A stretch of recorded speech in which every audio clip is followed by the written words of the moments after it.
1 Samuel. 1 Samuel 1. There was a certain man of Ramathaim, a Zuphite from the hill country of Ephraim, whose name was Elkanah, son of Jeroham, son of Elihu, son of Tohu, son of Zuph, an Ephraimite. He had 2 wives. The name of the one was Hannah, and the name of the other Peninnah. Peninnah had children, but Hannah had no children. Now this man used to go up year by year from his town to worship and to sacrifice to the Lord of hosts at Shiloh, where the 2 sons of Eli, Hophni and Phinehas, were priests of the Lord. On the day when Elkanah sacrificed, he would give portions to his wife Peninnah and to all her sons and daughters. But to Hannah he gave a double portion, because he loved her, though the Lord had closed her womb.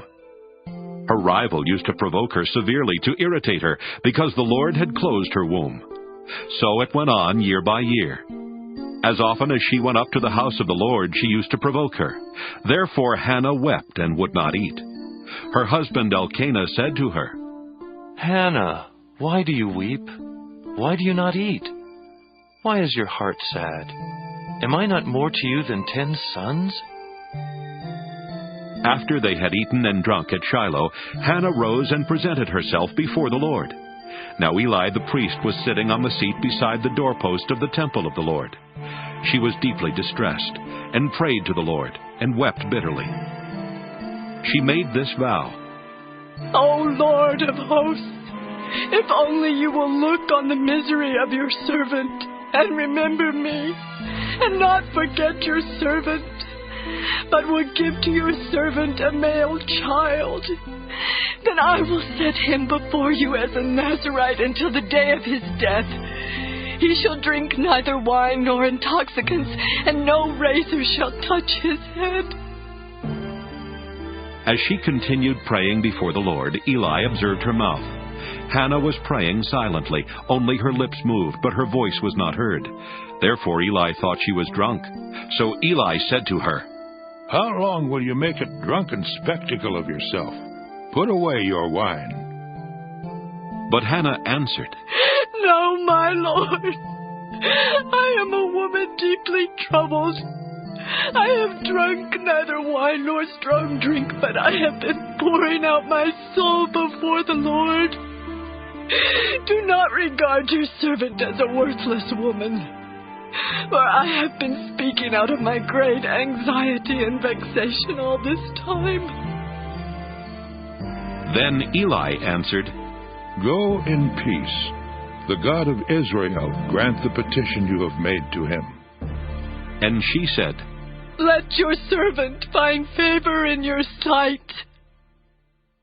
Then the woman went to her quarters, ate and drank with her husband, and her countenance was sad no longer. They rose early in the morning and worshipped before the Lord. Then they went back to their house at Ramah. Elkanah knew his wife Hannah, and the Lord remembered her. In due time Hannah conceived and bore a son. She named him Samuel, for she said, I have asked him of the Lord. The man Elkanah and all his household went up to offer to the Lord the yearly sacrifice, and to pay his vow. But Hannah did not go up, for she said to her husband, As soon as the child is weaned, I will bring him, that he may appear in the presence of the Lord, and remain there forever. I will offer him as a Nazirite for all time. Her husband Elkanah said to her, Do what seems best to you. Wait until you have weaned him. Only may the Lord establish his word.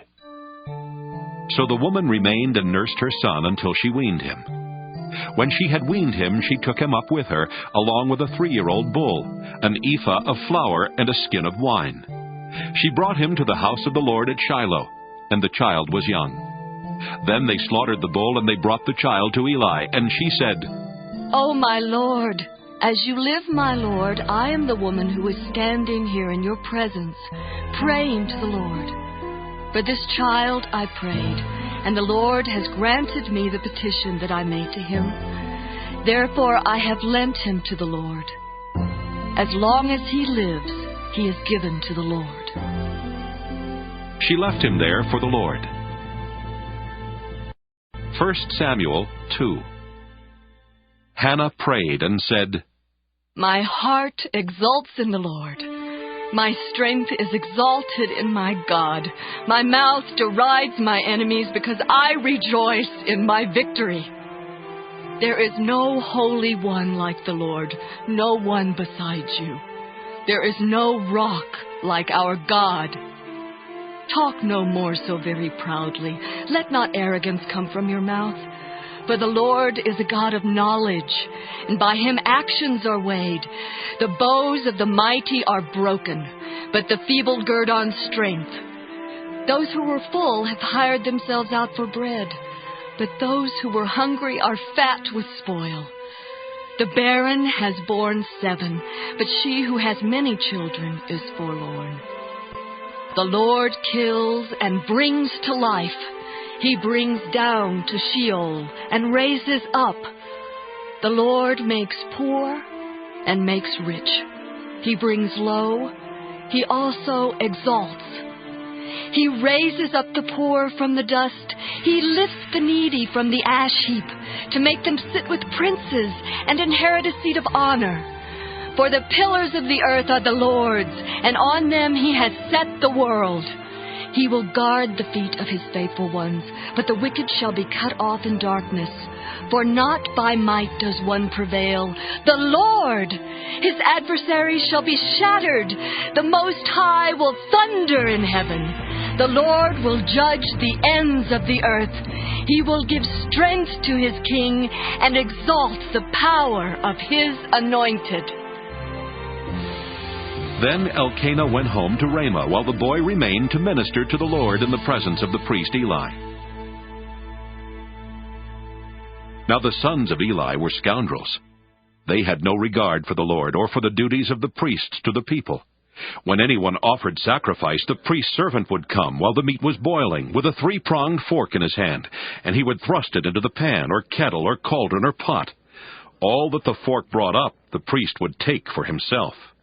This is what they did at Shiloh to all the Israelites who came there.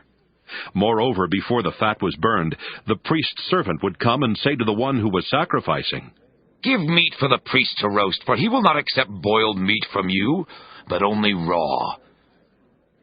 And if the man said to him, "Let them burn the fat first, and then take whatever you wish," he would say, "No, you must give it now. If not, I will take it by force."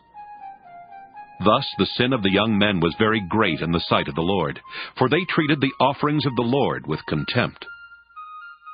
Samuel was ministering before the Lord, a boy wearing a linen ephod. His mother used to make for him a little robe and take it to him each year when she went up with her husband to offer the yearly sacrifice. Then Eli would bless Elkanah and his wife and say, "May the Lord repay you with children by this woman, for the gift that she made to the Lord." And then they would return to their home. And the Lord took note of Hannah. She conceived and bore 3 sons and 2 daughters, and the boy Samuel grew up in the presence of the Lord. Now Eli was very old.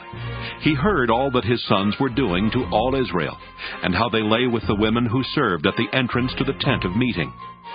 He said to them, "Why do you do such things?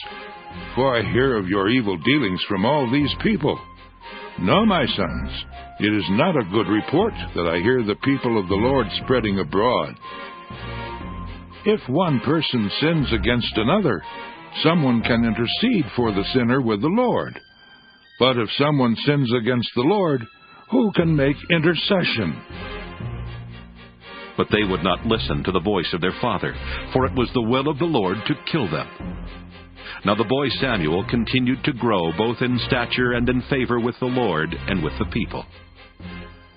A man of God came to Eli and said to him, "Thus the Lord has said, I revealed myself to the family of your ancestor in Egypt, when they were slaves to the house of Pharaoh.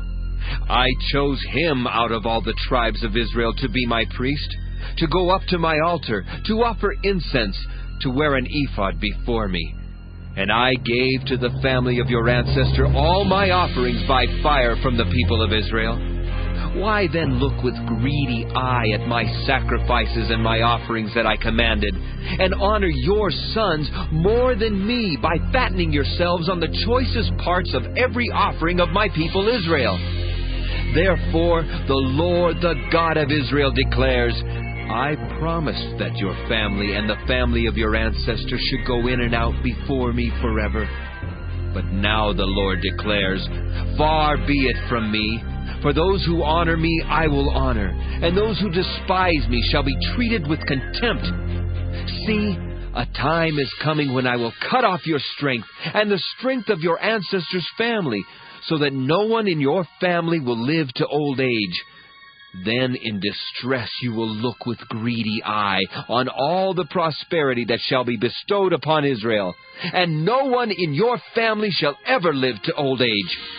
The only one of you whom I shall not cut off from my altar shall be spared to weep out his eyes and grieve his heart. All the members of your household shall die by the sword. The fate of your 2 sons, Hophni and Phinehas, shall be the sign to you. Both of them shall die on the same day. I will raise up for myself a faithful priest, who shall do according to what is in my heart and in my mind. I will build him a sure house, and he shall go in and out before my anointed one forever. Everyone who is left in your family shall come to implore him for a piece of silver or a loaf of bread, and shall say, Please, put me in one of the priest's places, that I may eat a morsel of bread.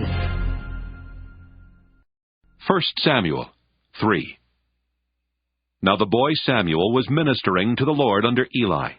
The word of the Lord was rare in those days. Visions were not widespread. At that time Eli, whose eyesight had begun to grow dim so that he could not see, was lying down in his room. The lamp of God had not yet gone out, and Samuel was lying down in the temple of the Lord, where the ark of God was. Then the Lord called, Samuel, Samuel. And he said, Here I am. And ran to Eli and said, Here I am, for you called me. But he said, I did not call. Lie down again. So he went and lay down. The Lord called again, Samuel. Samuel got up and went to Eli and said, Here I am, for you called me. But he said, I did not call, my son. Lie down again. Now Samuel did not yet know the Lord, and the word of the Lord had not yet been revealed to him. The Lord called Samuel again a 3rd time, and he got up and went to Eli and said, Here I am, for you called me. Then Eli perceived that the Lord was calling the boy. Therefore Eli said to Samuel, Go, lie down. And if he calls you, you shall say, Speak, Lord, for your servant is listening. So Samuel went and lay down in his place. Now the Lord came and stood there, calling as before, Samuel, Samuel. And Samuel said, Speak, for your servant is listening. Then the Lord said to Samuel, See, I am about to do something in Israel that will make both ears of anyone who hears of it tingle. On that day I will fulfill against Eli all that I have spoken concerning his house from beginning to end. For I have told him that I am about to punish his house forever for the iniquity that he knew, because his sons were blaspheming God, and he did not restrain them. Therefore I swear to the house of Eli, that the iniquity of Eli's house shall not be expiated by sacrifice or offering forever. Samuel lay there until morning. Then he opened the doors of the house of the Lord. Samuel was afraid to tell the vision to Eli, but Eli called Samuel and said, Samuel, my son. He said, Here I am. Eli said, What was it that he told you? Do not hide it from me. May God do so to you, and more also, if you hide anything from me of all that he told you. So Samuel told him everything and hid nothing from him. Then he said, It is the Lord. Let him do what seems good to him. As Samuel grew up, the Lord was with him and let none of his words fall to the ground. And all Israel, from Dan to Beersheba, knew that Samuel was a trustworthy prophet of the Lord. The Lord continued to appear at Shiloh, for the Lord revealed himself to Samuel at Shiloh by the word of the Lord.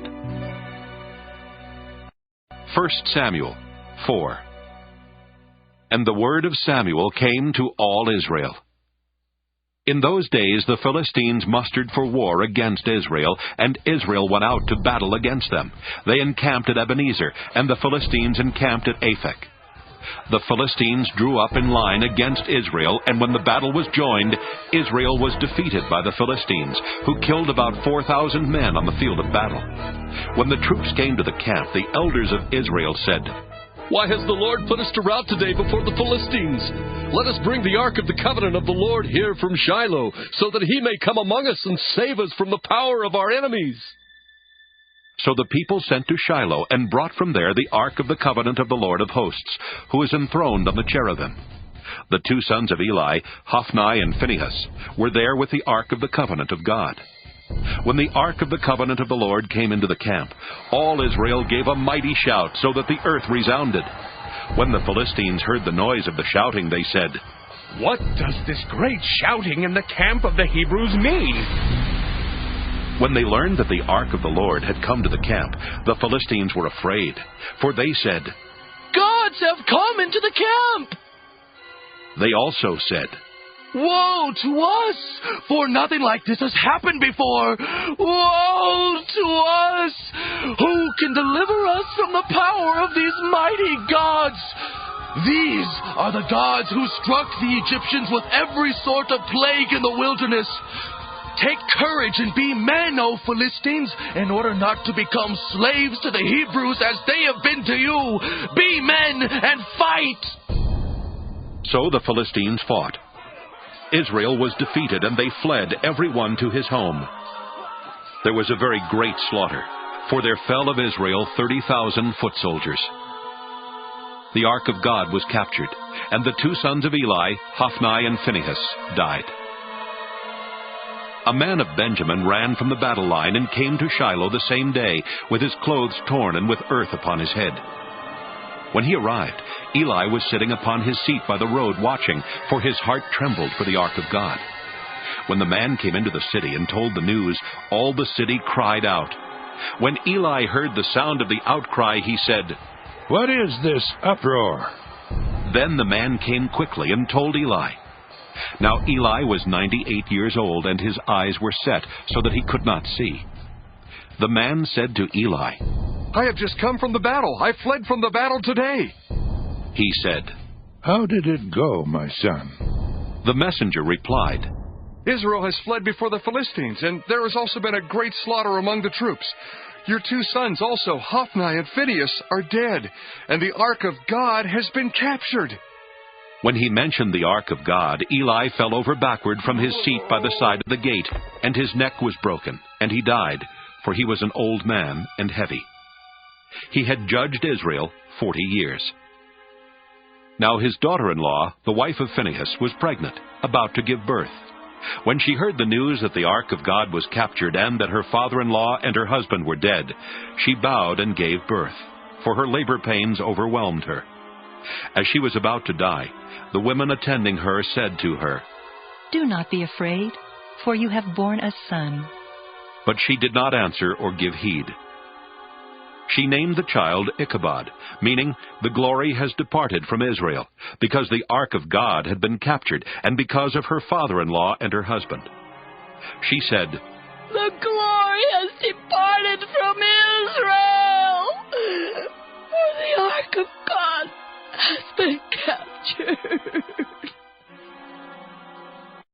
1 Samuel 5. When the Philistines captured the ark of God, they brought it from Ebenezer to Ashdod. Then the Philistines took the ark of God and brought it into the house of Dagon, and placed it beside Dagon. When the people of Ashdod rose early the next day, there was Dagon fallen on his face to the ground before the ark of the Lord. So they took Dagon and put him back in his place. But when they rose early on the next morning, Dagon had fallen on his face to the ground before the ark of the Lord, and the head of Dagon and both his hands were lying cut off upon the threshold. Only the trunk of Dagon was left to him.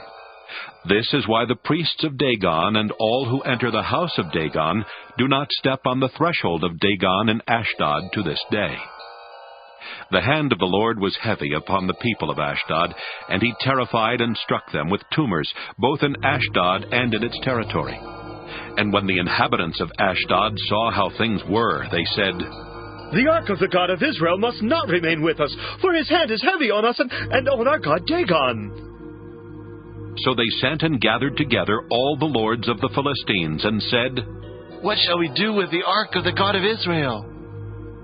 The inhabitants of Gath replied, "Let the ark of God be moved on to us." So they moved the ark of the God of Israel to Gath. But after they had brought it to Gath, the hand of the Lord was against the city, causing a very great panic. He struck the inhabitants of the city, both young and old, so that tumors broke out on them. So they sent the ark of the God of Israel to Ekron. But when the ark of God came to Ekron, the people of Ekron cried out, "Why have they brought around to us the ark of the God of Israel to kill us and our people?" They sent therefore and gathered together all the lords of the Philistines, and said, "Send away the ark of the God of Israel, and let it return to its own place, that it may not kill us and our people." For there was a deathly panic throughout the whole city. The hand of God was very heavy there. Those who did not die were stricken with tumors, and the cry of the city went up to heaven. 1 Samuel 6. The ark of the Lord was in the country of the Philistines 7 months.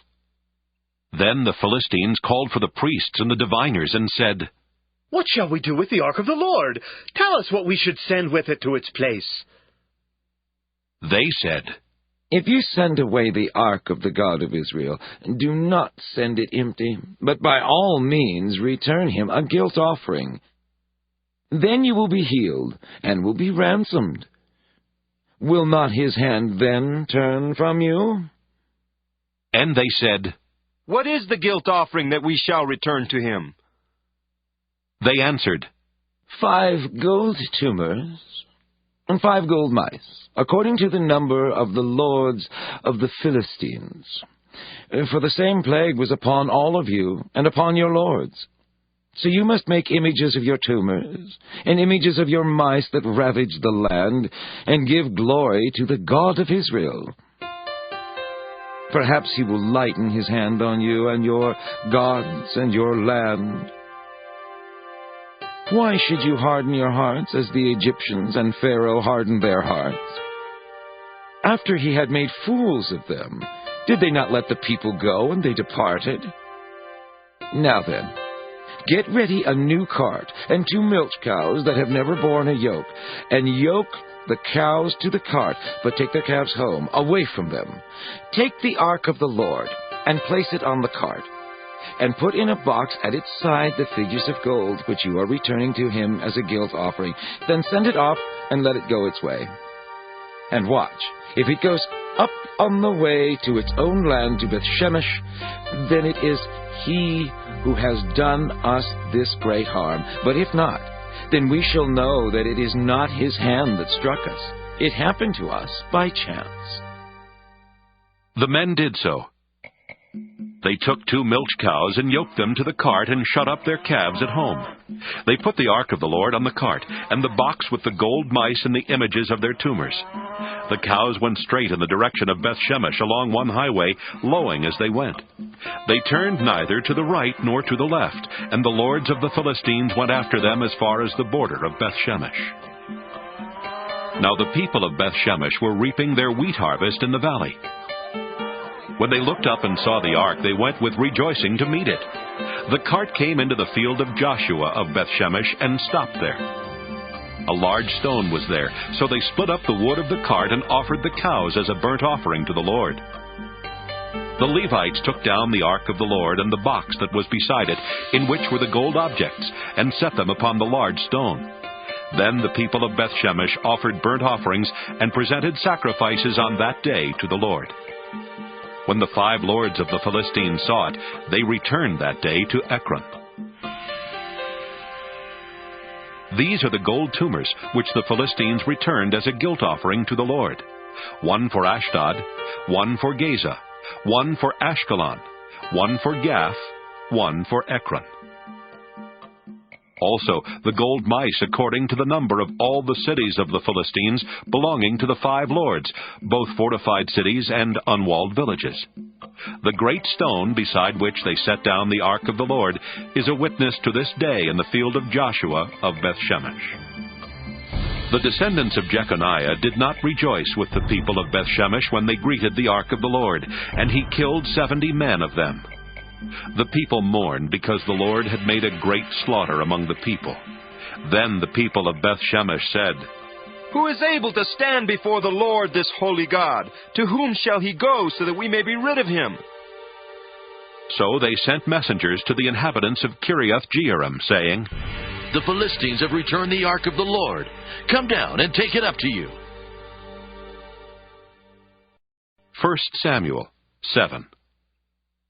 And the people of Kiriath-Jearim came and took up the ark of the Lord and brought it to the house of Abinadab on the hill.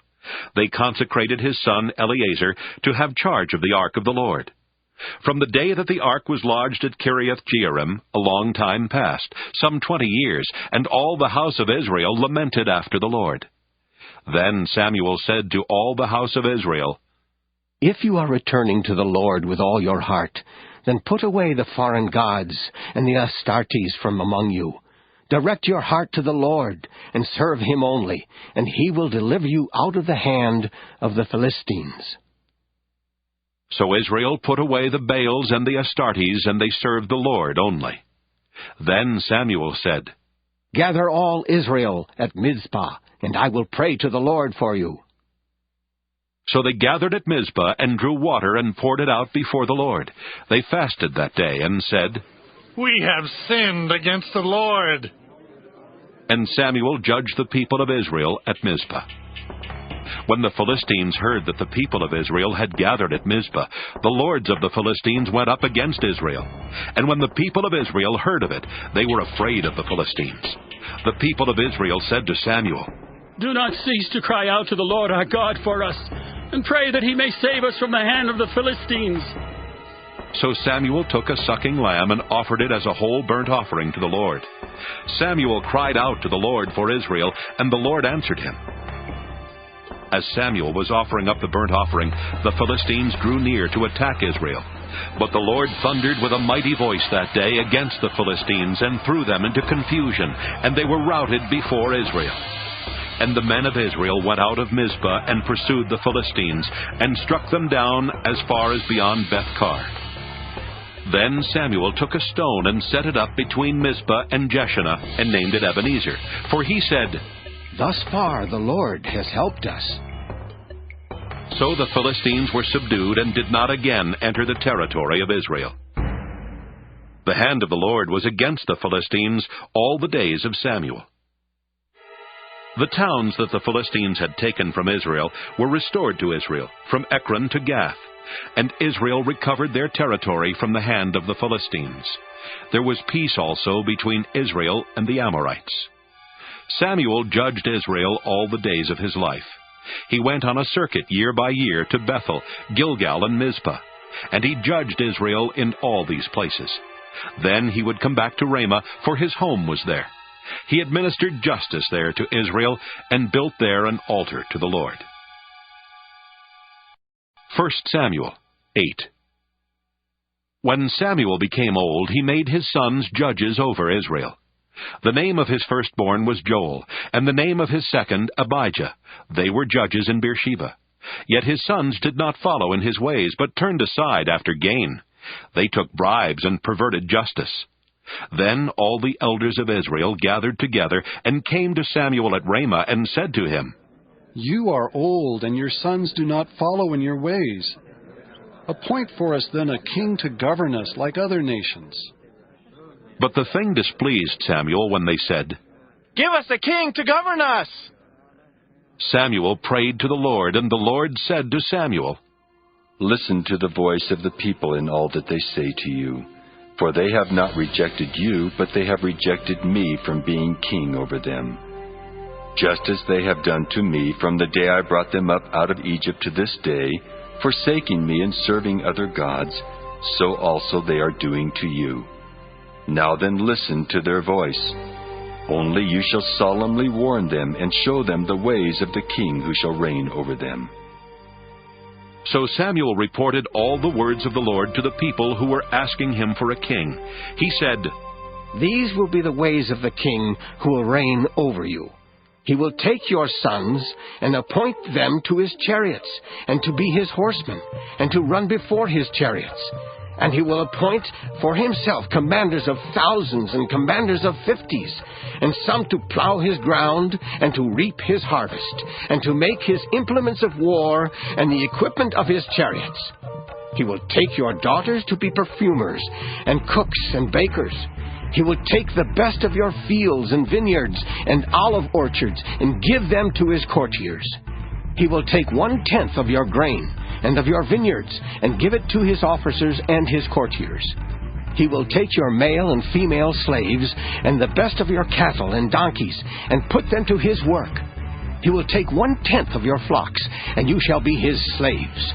And in that day you will cry out because of your king, whom you have chosen for yourselves. But the Lord will not answer you in that day." But the people refused to listen to the voice of Samuel. They said, "No! But we are determined to have a king over us, so that we may also be like other nations, and that our king may govern us and go out before us and fight our battles."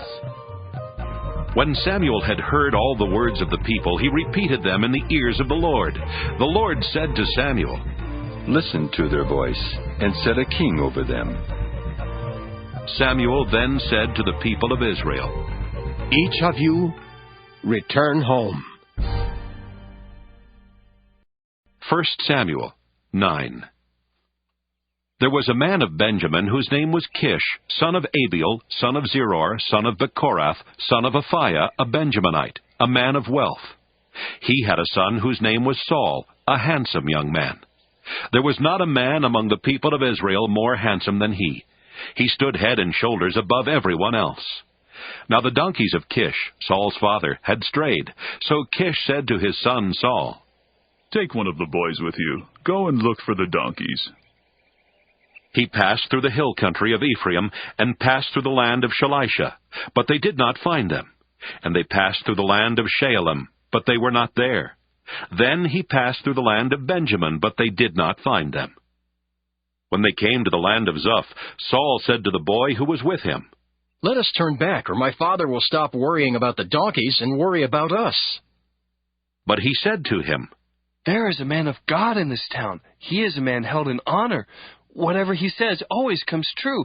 Let us go there now. Perhaps he will tell us about the journey on which we have set out."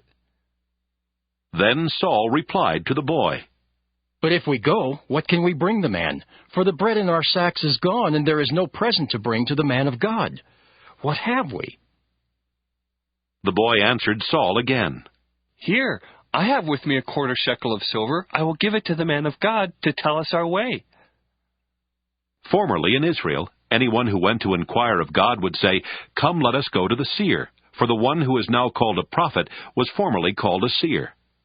Saul said to the boy, "Good. Come, let us go." So they went to the town where the man of God was. As they went up the hill to the town, they met some girls coming out to draw water, and said to them, "Is the seer here?" They answered, "Yes, there he is just ahead of you. Hurry! He has come just now to the town because the people have a sacrifice today at the shrine. As soon as you enter the town, you will find him before he goes up to the shrine to eat." For the people will not eat until he comes, since he must bless the sacrifice. Afterward, those eat who are invited. Now go up, for you will meet him immediately." So they went up to the town. As they were entering the town, they saw Samuel coming out toward them on his way up to the shrine.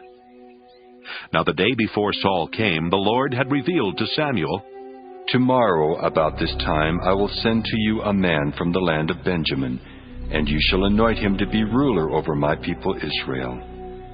He shall save my people from the hand of the Philistines."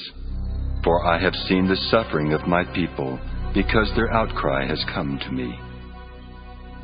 When Samuel saw Saul, the Lord told him, Here is the man of whom I spoke to you. He it is who shall rule over my people. Then Saul approached Samuel inside the gate and said, Tell me, please, where is the house of the seer? Samuel answered Saul, I am the seer.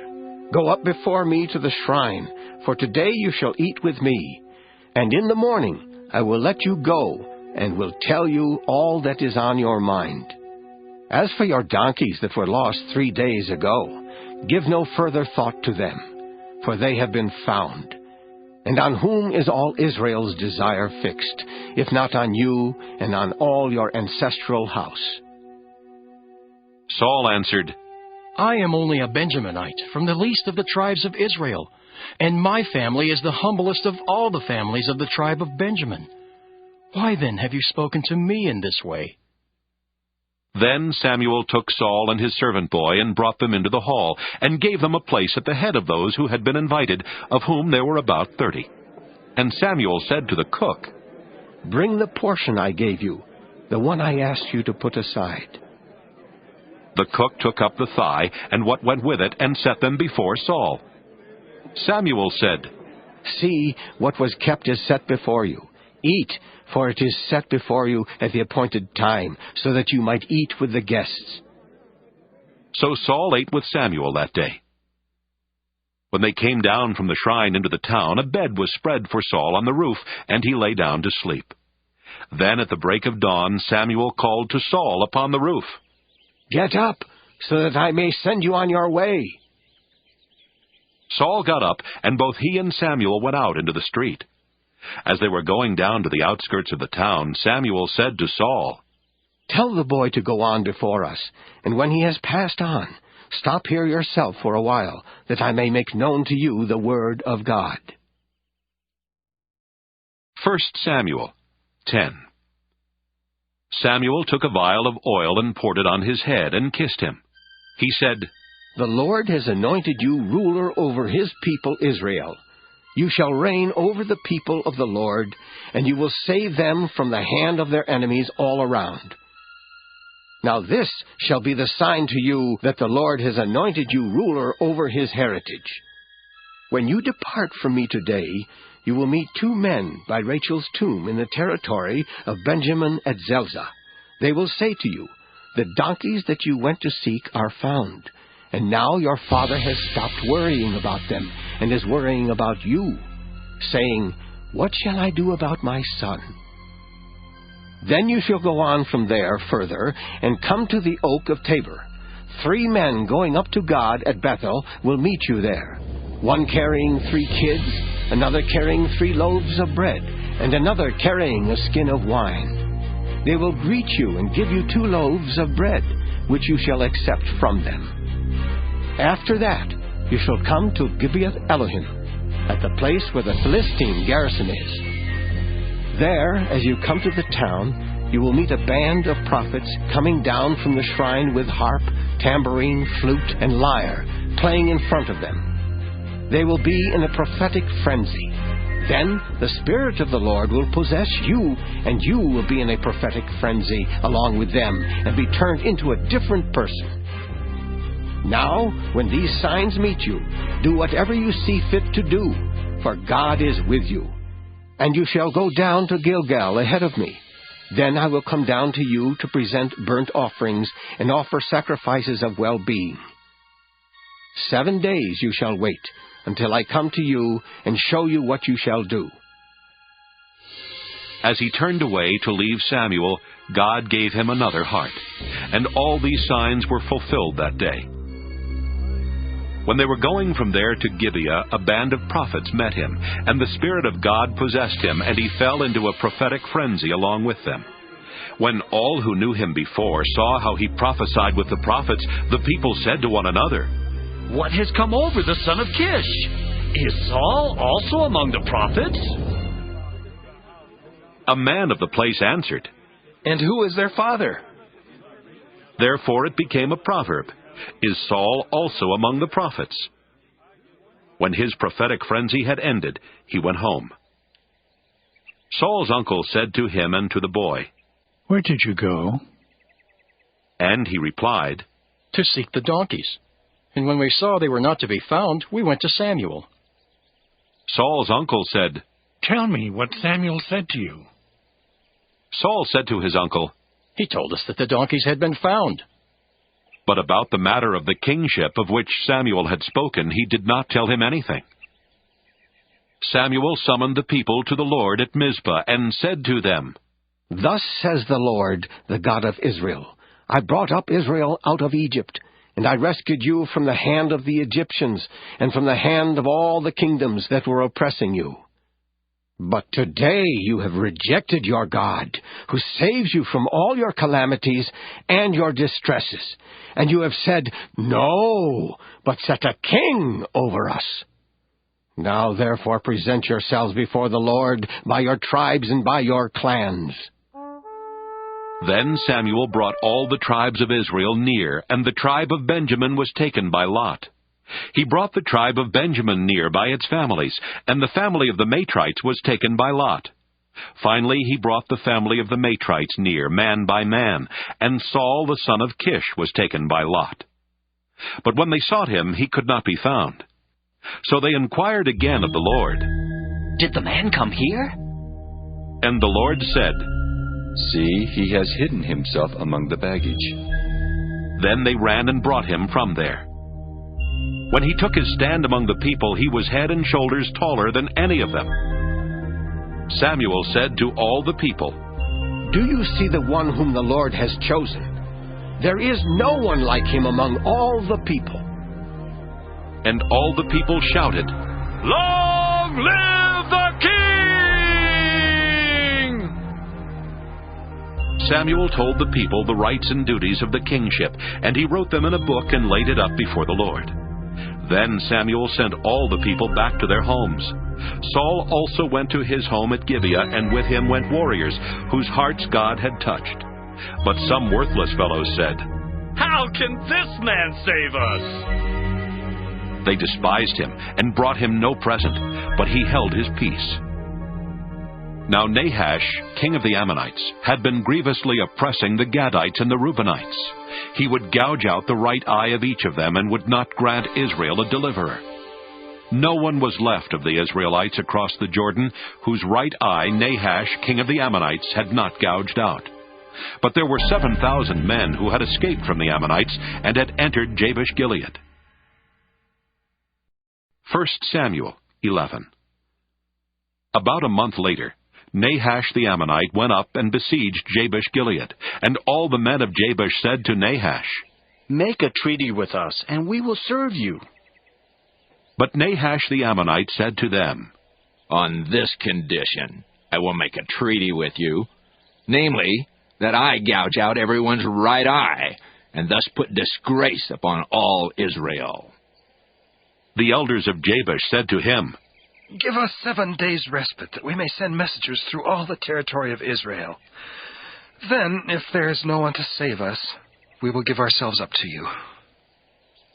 When the messengers came to Gibeah of Saul, they reported the matter in the hearing of the people, and all the people wept aloud. Now Saul was coming from the field behind the oxen, and Saul said, "What is the matter with the people that they are weeping?" So they told him the message from the inhabitants of Jabesh. And the Spirit of God came upon Saul in power when he heard these words, and his anger was greatly kindled.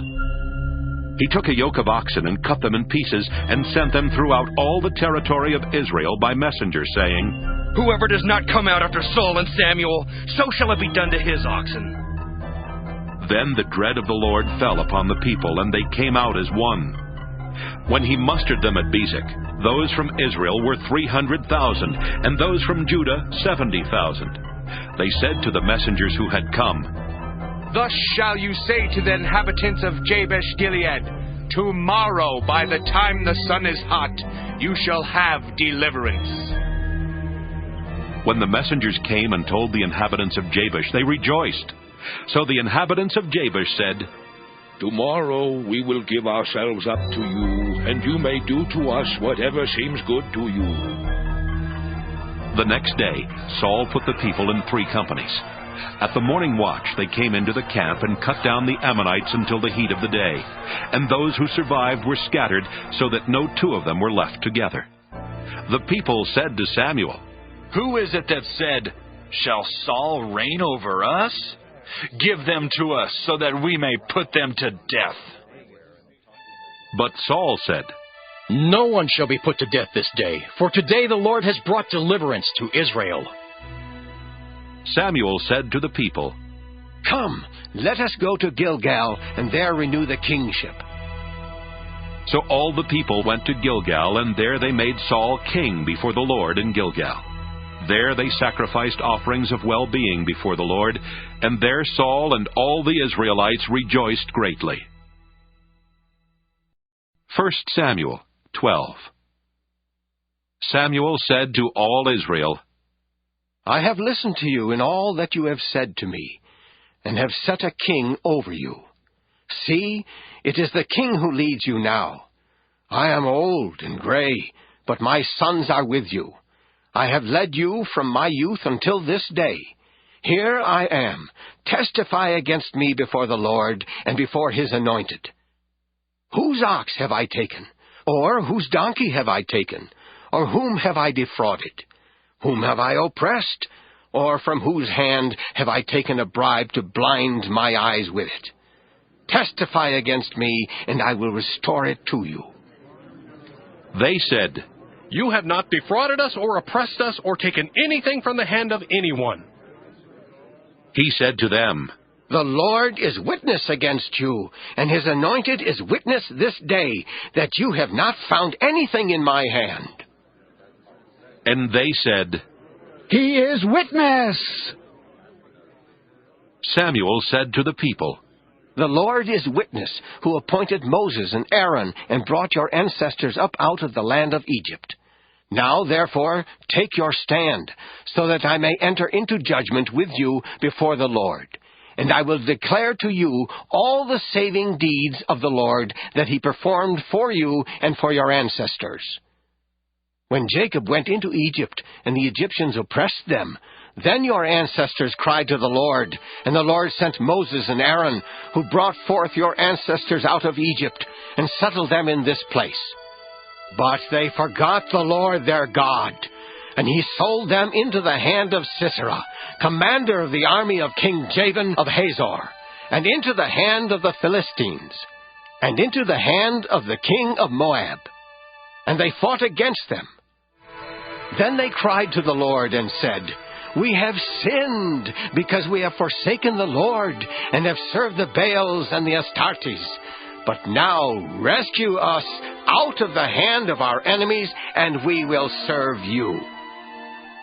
And the Lord sent Jerubbaal, and Barak, and Jephthah, and Samson, and rescued you out of the hand of your enemies on every side, and you lived in safety. But when you saw that King Nahash of the Ammonites came against you, you said to me, 'No, but a king shall reign over us,' though the Lord your God was your king. See, here is the king whom you have chosen, for whom you have asked. See, the Lord has set a king over you. If you will fear the Lord and serve him and heed his voice, and not rebel against the commandment of the Lord, and if both you and the king who reigns over you will follow the Lord your God, it will be well. But if you will not heed the voice of the Lord, but rebel against the commandment of the Lord, then the hand of the Lord will be against you and your king. Now, therefore, take your stand, and see this great thing that the Lord will do before your eyes. Is it not the wheat harvest today? I will call upon the Lord, that he may send thunder and rain, and you shall know and see that the wickedness that you have done in the sight of the Lord is great in demanding a king for yourselves." So Samuel called upon the Lord, and the Lord sent thunder and rain that day, and all the people greatly feared the Lord and Samuel. All the people said to Samuel, "Pray to the Lord your God for your servants, so that we may not die, for we have added to all our sins the evil of demanding a king for ourselves." And Samuel said to the people, Do not be afraid. You have done all this evil, yet do not turn aside from following the Lord, but serve the Lord with all your heart. And do not turn aside after useless things that cannot profit or save, for they are useless. For the Lord will not cast away his people for his great name's sake, because it has pleased the Lord to make you a people for himself. Moreover, as for me, far be it from me that I should sin against the Lord by ceasing to pray for you. And I will instruct you in the good and the right way. Only fear the Lord and serve him faithfully with all your heart. For consider what great things he has done for you. But if you still do wickedly, you shall be swept away, both you and your king.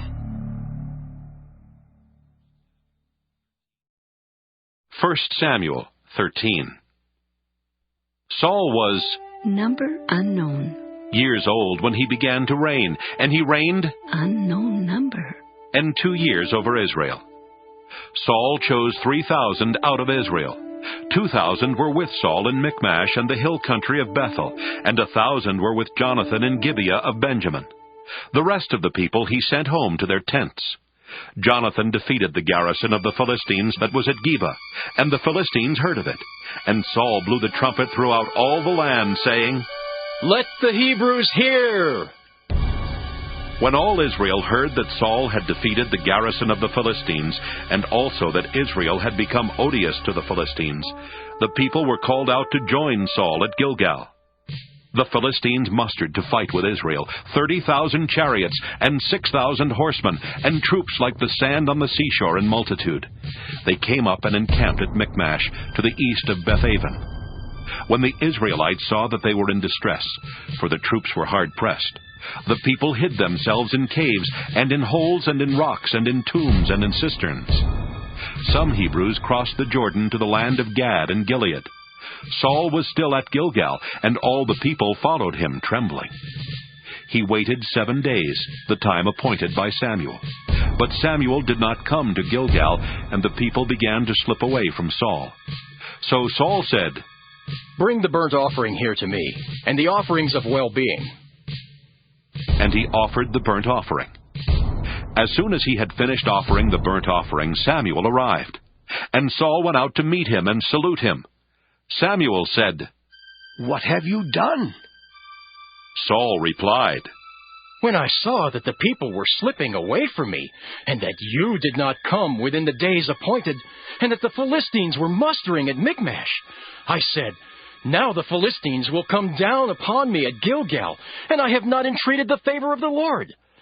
So I forced myself and offered the burnt offering." Samuel said to Saul, "You have done foolishly. You have not kept the commandment of the Lord your God, which he commanded you. The Lord would have established your kingdom over Israel forever, but now your kingdom will not continue.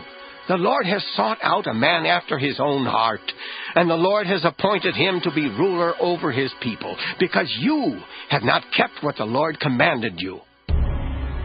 And Samuel left and went on his way from Gilgal. The rest of the people followed Saul to join the army.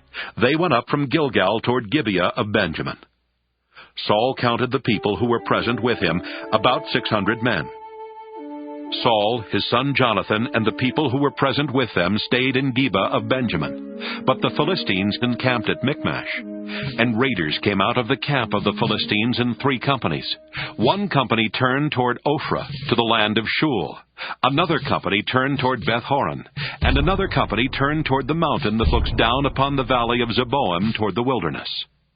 Now there was no smith to be found throughout all the land of Israel, for the Philistines said, "The Hebrews must not make swords or spears for themselves." So all the Israelites went down to the Philistines to sharpen their plowshare, mattocks, axes, or sickles.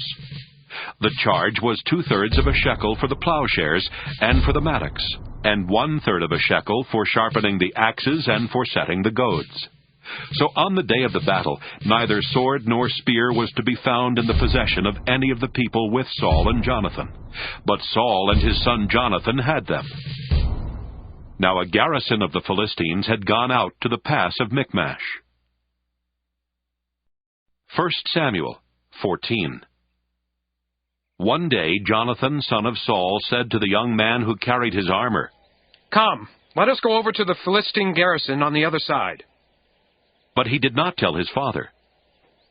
Saul was staying in the outskirts of Gibeah, under the pomegranate tree that is at Migron. The troops that were with him were about 600 men, along with Ahijah, son of Ahitub, Ichabod's brother, son of Phinehas, son of Eli, the priest of the Lord in Shiloh, carrying an ephod. Now the people did not know that Jonathan had gone. In the pass by which Jonathan tried to go over to the Philistine garrison, there was a rocky crag on one side and a rocky crag on the other. The name of the one was Bozez, and the name of the other Seneh.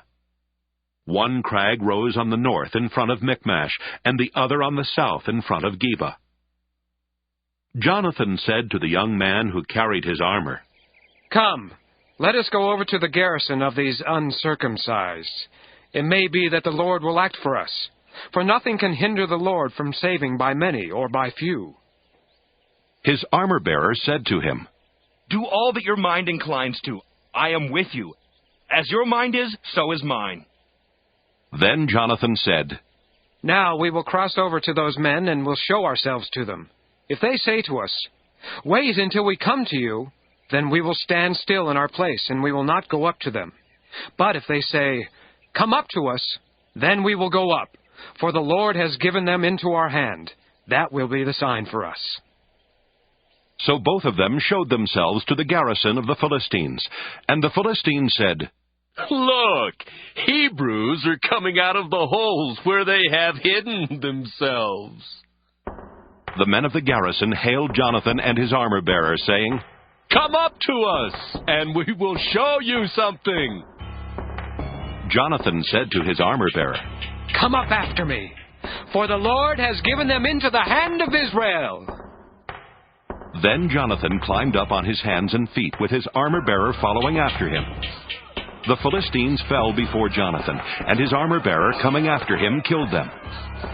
In that first slaughter, Jonathan and his armor-bearer killed about 20 men within an area about half a furrow long in an acre of land. There was a panic in the camp, in the field, and among all the people. The garrison and even the raiders trembled. The earth quaked, and it became a very great panic. Saul's lookouts in Gibeah of Benjamin were watching as the multitude was surging back and forth. Then Saul said to the troops that were with him, "Call the roll and see who has gone from us." When they had called the roll, Jonathan and his armor-bearer were not there. Saul said to Ahijah, "Bring the ark of God here." For at that time the ark of God went with the Israelites. While Saul was talking to the priest, the tumult in the camp of the Philistines increased more and more, and Saul said to the priest, "Withdraw your hand." Then Saul and all the people who were with him rallied and went into the battle, and every sword was against the other, so that there was very great confusion. Now the Hebrews, who previously had been with the Philistines and had gone up with them into the camp, turned and joined the Israelites who were with Saul and Jonathan. Likewise, when all the Israelites who had gone into hiding in the hill country of Ephraim heard that the Philistines were fleeing, they too followed closely after them in the battle. So the Lord gave Israel the victory that day. The battle passed beyond Bethaven, and the troops with Saul numbered altogether about 10,000 men. The battle spread out over the hill country of Ephraim. Now Saul committed a very rash act on that day. He had laid an oath on the troops, saying, "Cursed be anyone who eats food before it is evening, and I have been avenged on my enemies." So none of the troops tasted food. All the troops came upon a honeycomb, and there was honey on the ground. When the troops came upon the honeycomb, the honey was dripping out, but they did not put their hands to their mouths, for they feared the oath. But Jonathan had not heard his father charge the troops with the oath. So he extended the staff that was in his hand and dipped the tip of it in the honeycomb, and put his hand to his mouth, and his eyes brightened. Then one of the soldiers said, "Your father strictly charged the troops with an oath, saying, 'Cursed be anyone who eats food this day,' and so the troops are faint." Then Jonathan said, "My father has troubled the land. See how my eyes have brightened because I tasted a little of this honey? How much better if today the troops had eaten freely of the spoil taken from their enemies, for now the slaughter among the Philistines has not been great. After they had struck down the Philistines that day from Michmash to Ajalon, the troops were very faint. So the troops flew upon the spoil, and took sheep and oxen and calves, and slaughtered them on the ground, and the troops ate them with the blood. Then it was reported to Saul, "Look, the troops are sinning against the Lord by eating with the blood." And he said, "You have dealt treacherously. Roll a large stone before me here." Saul said, "Disperse yourselves among the troops, and say to them, let all bring their oxen or their sheep, and slaughter them here and eat. And do not sin against the Lord by eating with the blood." So all of the troops brought their oxen with them that night, and slaughtered them there. And Saul built an altar to the Lord. It was the first altar that he built to the Lord. Then Saul said, "Let us go down after the Philistines by night, and despoil them until the morning light. Let us not leave one of them." They said, "Do whatever seems good to you." But the priest said, "Let us draw near to God here." So Saul inquired of God, "Shall I go down after the Philistines? Will you give them into the hand of Israel?" But he did not answer him that day. Saul said, "Come here, all you leaders of the people, and let us find out how this sin has arisen today. For as the Lord lives who saves Israel, even if it is my son Jonathan, he shall surely die." But there was no one among all the people who answered him. He said to all Israel, "You shall be on one side, and I and my son Jonathan will be on the other side." The people said to Saul, "Do what seems good to you." Then Saul said, "O Lord God of Israel, why have you not answered your servant today? If this guilt is in me or in my son Jonathan, O Lord God of Israel, give Urim. But if this guilt is in your people Israel, give Thummim." And Jonathan and Saul were indicated by the lot, but the people were cleared. Then Saul said, "Cast the lot between me and my son Jonathan." And Jonathan was taken. Then Saul said to Jonathan, "Tell me what you have done." Jonathan told him, "I tasted a little honey with the tip of the staff that was in my hand. Here I am. I will die." Saul said, "God do so to me and more also.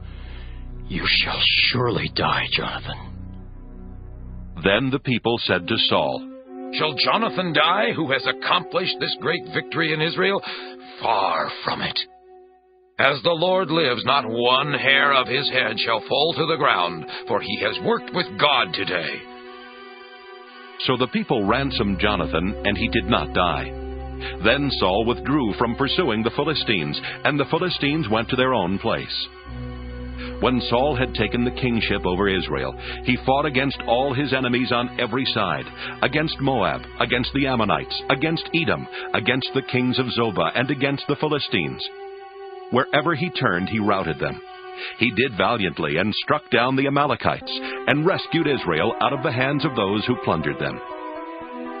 Now the sons of Saul were Jonathan, Ishvi, and Malchishua. And the names of his 2 daughters were these. The name of the firstborn was Merab, and the name of the younger, Michal. The name of Saul's wife was Ahinoam, daughter of Ahimaaz.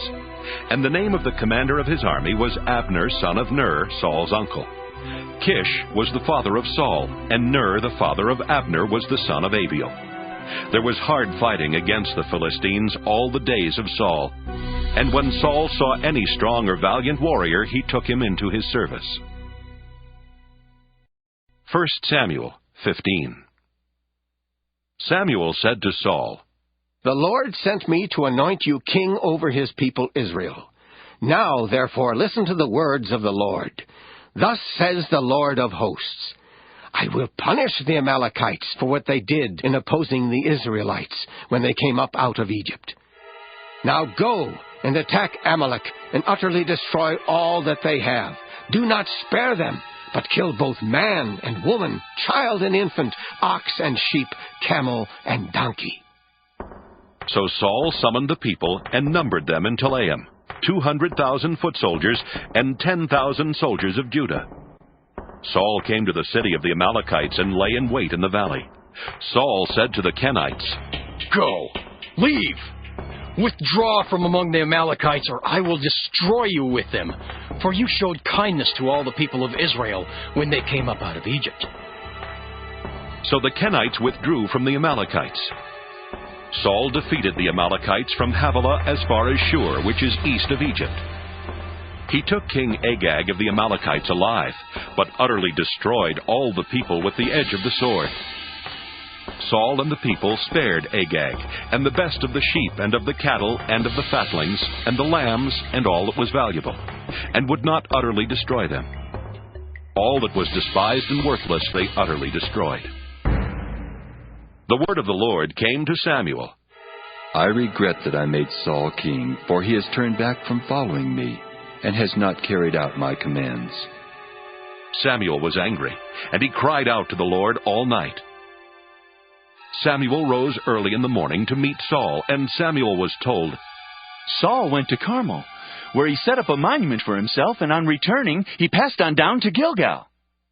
When Samuel came to Saul, Saul said to him, May you be blessed by the Lord. I have carried out the command of the Lord. But Samuel said, What then is this bleating of sheep in my ears, and the lowing of cattle that I hear?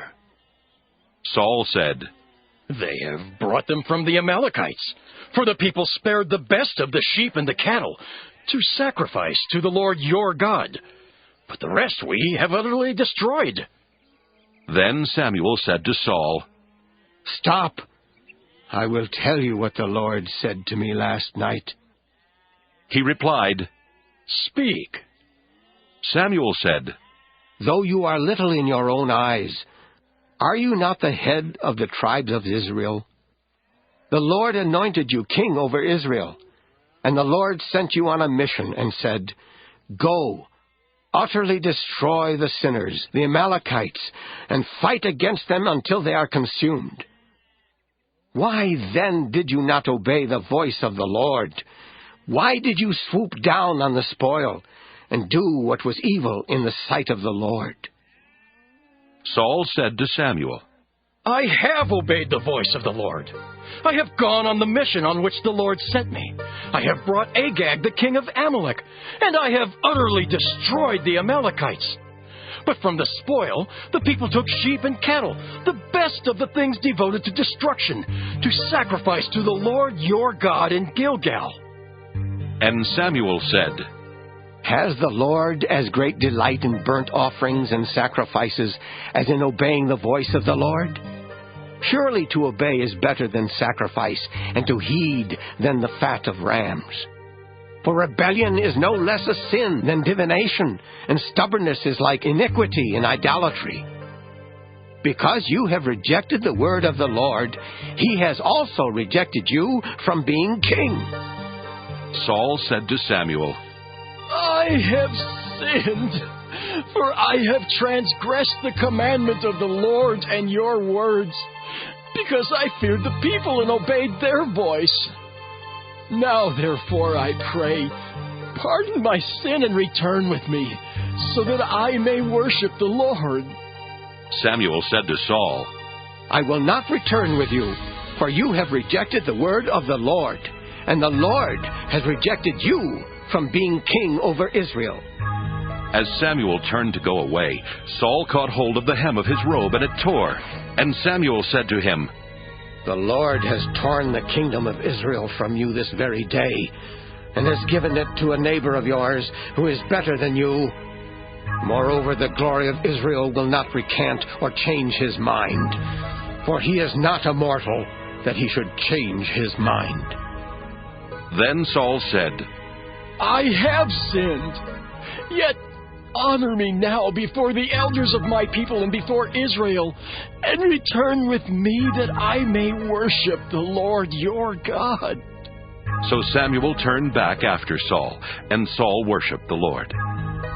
Then Samuel said, "Bring Agag, king of the Amalekites, here to me." And Agag came to him haltingly. Agag said, "Surely this is the bitterness of death." But Samuel said, "As your sword has made women childless, so your mother shall be childless among women." And Samuel hewed Agag in pieces before the Lord in Gilgal. Then Samuel went to Ramah, and Saul went up to his house in Gibeah of Saul. Samuel did not see Saul again until the day of his death. But Samuel grieved over Saul, and the Lord was sorry that he had made Saul king over Israel. 1 Samuel 16. The Lord said to Samuel, "How long will you grieve over Saul? I have rejected him from being king over Israel. Fill your horn with oil and set out. I will send you to Jesse the Bethlehemite, for I have provided for myself a king among his sons." Samuel said, "How can I go? If Saul hears of it, he will kill me." And the Lord said, "Take a heifer with you and say, 'I have come to sacrifice to the Lord.' Invite Jesse to the sacrifice, and I will show you what you shall do, and you shall anoint for me the one whom I name to you." Samuel did what the Lord commanded and came to Bethlehem. The elders of the city came to meet him trembling and said, "Do you come peaceably?" He said, "Peaceably. I have come to sacrifice to the Lord. Sanctify yourselves and come with me to the sacrifice." And he sanctified Jesse and his sons and invited them to the sacrifice.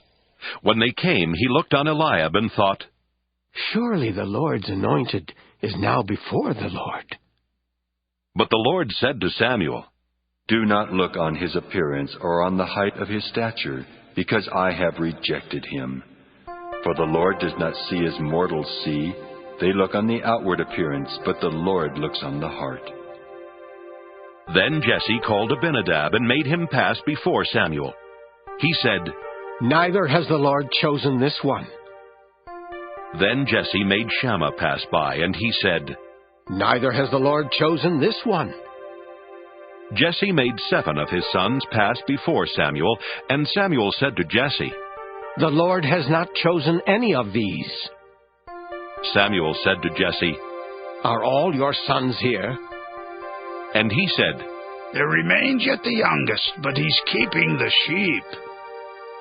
And Samuel said to Jesse, "Send and bring him, for we will not sit down until he comes here." He sent and brought him in. Now he was ruddy and had beautiful eyes, and was handsome. The Lord said, "Rise and anoint him, for this is the one." Then Samuel took the horn of oil and anointed him in the presence of his brothers. And the Spirit of the Lord came mightily upon David from that day forward. Samuel then set out and went to Ramah. Now the Spirit of the Lord departed from Saul, and an evil spirit from the Lord tormented him. And Saul's servants said to him, "See now, an evil spirit from God is tormenting you. Let our Lord now command the servants who attend you to look for someone who is skillful in playing the lyre. And when the evil spirit from God is upon you, he will play it, and you will feel better." So Saul said to his servants, "Provide for me someone who can play well, and bring him to me." One of the young men answered, "I have seen a son of Jesse the Bethlehemite, who is skillful in playing, a man of valor, a warrior, prudent in speech, and a man of good presence, and the Lord is with him."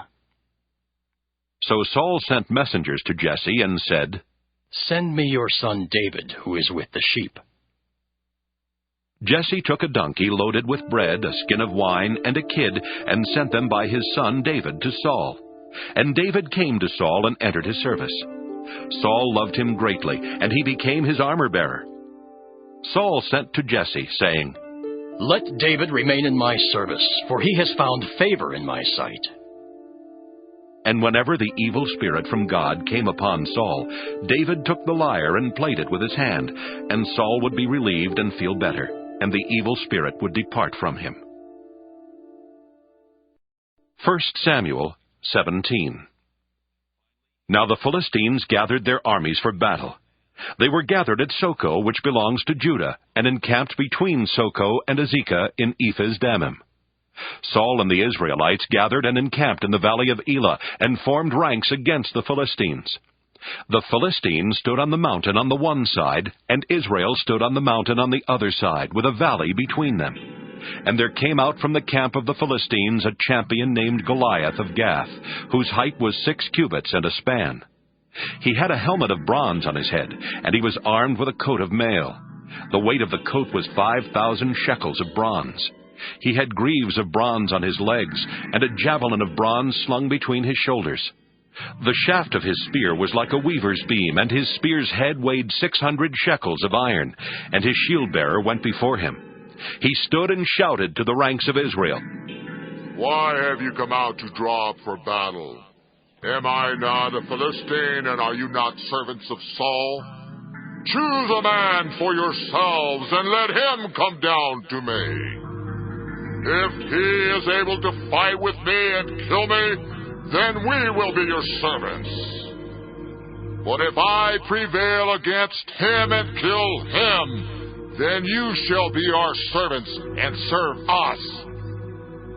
And the Philistines said, "Today I defy the ranks of Israel. Give me a man that we may fight together." When Saul and all Israel heard these words of the Philistine, they were dismayed and greatly afraid. Now David was the son of an Ephrathite of Bethlehem in Judah, named Jesse, who had 8 sons. In the days of Saul, the man was already old and advanced in years. The 3 eldest sons of Jesse had followed Saul to the battle. The names of his 3 sons who went to the battle were Eliab the firstborn, and next to him Abinadab, and the third Shammah. David was the youngest.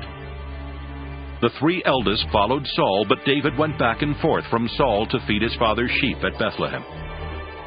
For 40 days the Philistine came forward and took his stand, morning and evening.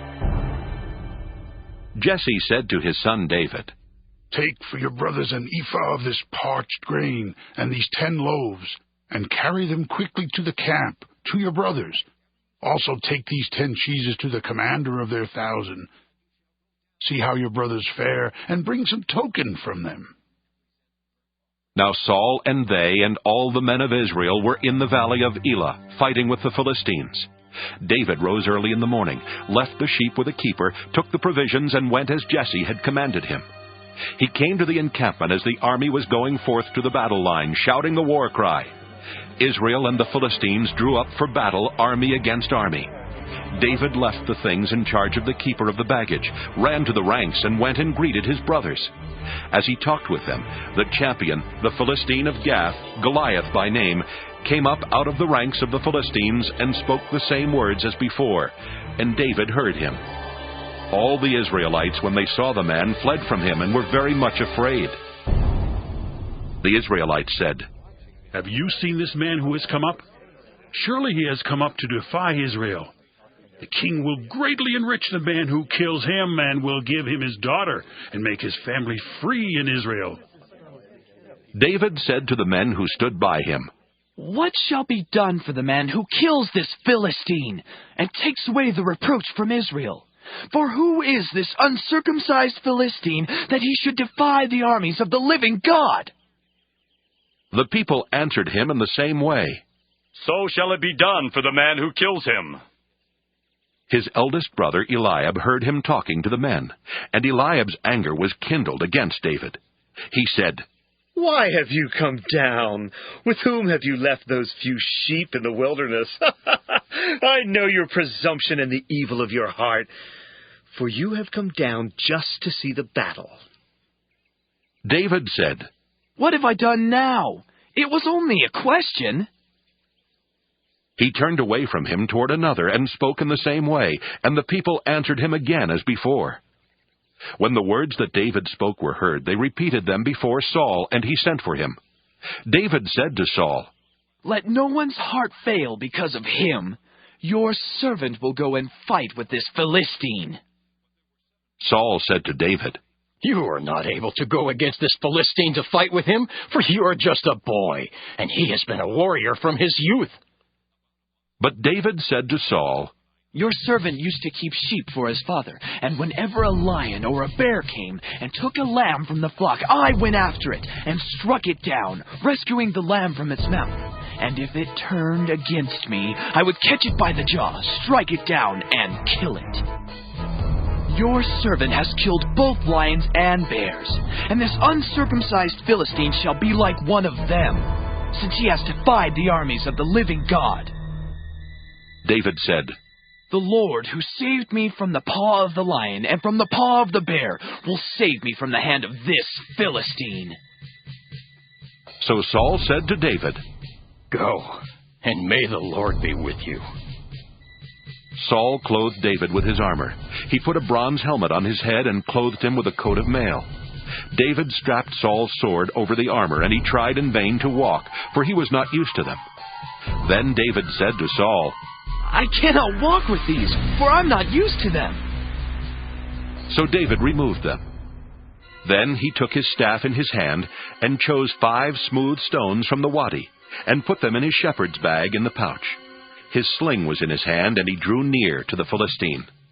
The Philistine came on and drew near to David, with his shield-bearer in front of him. When the Philistine looked and saw David, he disdained him, for he was only a youth, ruddy and handsome in appearance. The Philistine said to David, "Am I a dog that you come to me with sticks?"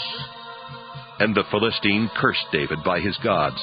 The Philistine said to David, "Come to me, and I will give your flesh to the birds of the air and to the wild animals of the field." But David said to the Philistine, "You come to me with sword and spear and javelin, but I come to you in the name of the Lord of hosts, the God of the armies of Israel, whom you have defied. This very day the Lord will deliver you into my hand, and I will strike you down and cut off your head. And I will give the dead bodies of the Philistine army this very day to the birds of the air and to the wild animals of the earth, so that all the earth may know that there is a God in Israel, and that all this assembly may know that the Lord does not save by sword and spear, for the battle is the Lord's, and he will give you into our hand." When the Philistine drew nearer to meet David, David ran quickly toward the battle line to meet the Philistine. David put his hand in his bag, took out a stone, slung it, and struck the Philistine on his forehead. The stone sank into his forehead, and he fell face down on the ground. So David prevailed over the Philistine with a sling and a stone, striking down the Philistine and killing him. There was no sword in David's hand. Then David ran and stood over the Philistine. He grasped his sword, drew it out of its sheath, and killed him. Then he cut off his head with it. When the Philistines saw that their champion was dead, they fled. The troops of Israel and Judah rose up with a shout and pursued the Philistines as far as Gath and the gates of Ekron, so that the wounded Philistines fell on the way from Shaaraim as far as Gath and Ekron. The Israelites came back from chasing the Philistines, and they plundered their camp. David took the head of the Philistine and brought it to Jerusalem, but he put his armor in his tent. When Saul saw David go out against the Philistine, he said to Abner, the commander of the army, "Abner, whose son is this young man?" Abner said, "As your soul lives, O king, I do not know." The king said, "Inquire whose son the stripling is." On David's return from killing the Philistine, Abner took him and brought him before Saul with the head of the Philistine in his hand. Saul said to him, "Whose son are you, young man?" And David answered, "I am the son of your servant Jesse, the Bethlehemite." 1 Samuel 18. When David had finished speaking to Saul, the soul of Jonathan was bound to the soul of David, and Jonathan loved him as his own soul. Saul took him that day and would not let him return to his father's house. Then Jonathan made a covenant with David because he loved him as his own soul. Jonathan stripped himself of the robe that he was wearing and gave it to David, and his armor, and even his sword, and his bow, and his belt. David went out and was successful wherever Saul sent him, As a result, Saul set him over the army, and all the people, even the servants of Saul, approved. As they were coming home, when David returned from killing the Philistine, the women came out of all the towns of Israel, singing and dancing to meet King Saul, with tambourines, with songs of joy, and with musical instruments. And the women sang to one another as they made merry. Saul has killed his thousands, and David his 10,000. Saul was very angry, for this saying displeased him. He said, "They have ascribed to David 10,000s, and to me they have ascribed thousands. What more can he have but the kingdom?" So Saul eyed David from that day on. The next day, an evil spirit from God rushed upon Saul, and he raved within his house, while David was playing the lyre, as he did day by day. Saul had his spear in his hand, and Saul threw the spear, for he thought, "I will pin David to the wall." But David eluded him twice. Saul was afraid of David, because the Lord was with him, but had departed from Saul. So Saul removed him from his presence and made him a commander of 1,000. And David marched out and came in leading the army. David had success in all his undertakings, for the Lord was with him. When Saul saw that he had great success, he stood in awe of him. But all Israel and Judah loved David, for it was he who marched out and came in leading them. Then Saul said to David, "Here is my elder daughter Merab. I will give her to you as a wife. Only be valiant for me and fight the Lord's battles." For Saul thought, "I will not raise a hand against him. Let the Philistines deal with him."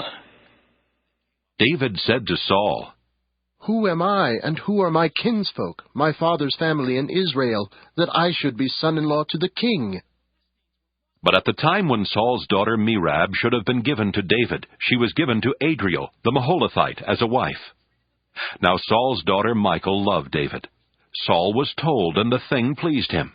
Saul thought, "Let me give her to him, that she may be a snare for him, and that the hand of the Philistines may be against him." Therefore Saul said to David a second time, "You shall now be my son-in-law." Saul commanded his servants, "Speak to David in private and say, 'See, the king is delighted with you, and all his servants love you. Now then, become the king's son-in-law.'" So Saul's servants reported these words to David in private. And David said, "Does it seem to you a little thing to become the king's son-in-law, seeing that I am a poor man and of no repute?" The servants of Saul told him, "This is what David said." Then Saul said, "Thus shall you say to David, 'The king desires no marriage present, except 100 foreskins of the Philistines, that he may be avenged on the king's enemies.'" Now Saul planned to make David fall by the hand of the Philistines. When his servants told David these words, David was well pleased to be the king's son-in-law. Before the time had expired, David rose and went, along with his men, and killed 100 of the Philistines. And David brought their foreskins, which were given in full number to the king, that he might become the king's son-in-law. Saul gave him his daughter Michal as a wife.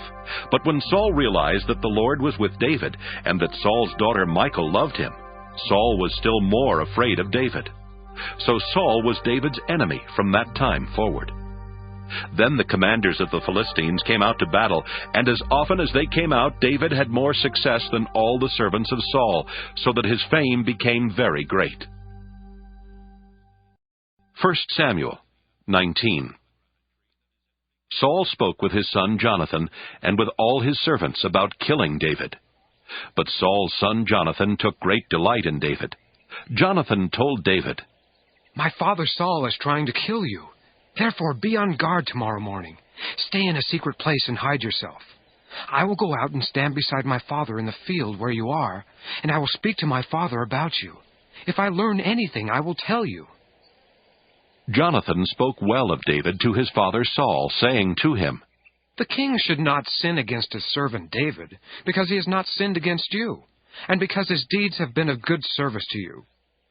For he took his life in his hand when he attacked the Philistine, and the Lord brought about a great victory for all Israel. You saw it, and rejoiced. Why then will you sin against an innocent person by killing David without cause?" Saul heeded the voice of Jonathan. Saul swore, "As the Lord lives, he shall not be put to death." So Jonathan called David and related all these things to him. Jonathan then brought David to Saul, and he was in his presence as before. Again there was war, and David went out to fight the Philistines. He launched a heavy attack on them so that they fled before him. Then an evil spirit from the Lord came upon Saul as he sat in his house with his spear in his hand while David was playing music. Saul sought to pin David to the wall with the spear, but he eluded Saul so that he struck the spear into the wall. David fled and escaped that night. Saul sent messengers to David's house to keep watch over him, planning to kill him in the morning. David's wife Michal told him, "If you do not save your life tonight, tomorrow you will be killed." So Michal let David down through the window. He fled away and escaped. Michal took an idol and laid it on the bed. She put a net of goat's hair on its head and covered it with the clothes. When Saul sent messengers to take David, she said, "He is sick." Then Saul sent the messengers to see David for themselves. He said, "Bring him up to me in the bed, that I may kill him." When the messengers came in, the idol was in the bed, with the covering of goat's hair on its head. Saul said to Michal, "Why have you deceived me like this, and let my enemy go, so that he has escaped?" Michal answered Saul, "He said to me, 'Let me go. Why should I kill you?'" Now David fled and escaped. He came to Samuel at Ramah and told him all that Saul had done to him. He and Samuel went and settled at Naioth. Saul was told, "David is at Naioth in Ramah." Then Saul sent messengers to take David. When they saw the company of the prophets in a frenzy, with Samuel standing in charge of them, the Spirit of God came upon the messengers of Saul, and they also fell into a prophetic frenzy. When Saul was told, he sent other messengers, and they also fell into a frenzy. Saul sent messengers again the third time, and they also fell into a frenzy.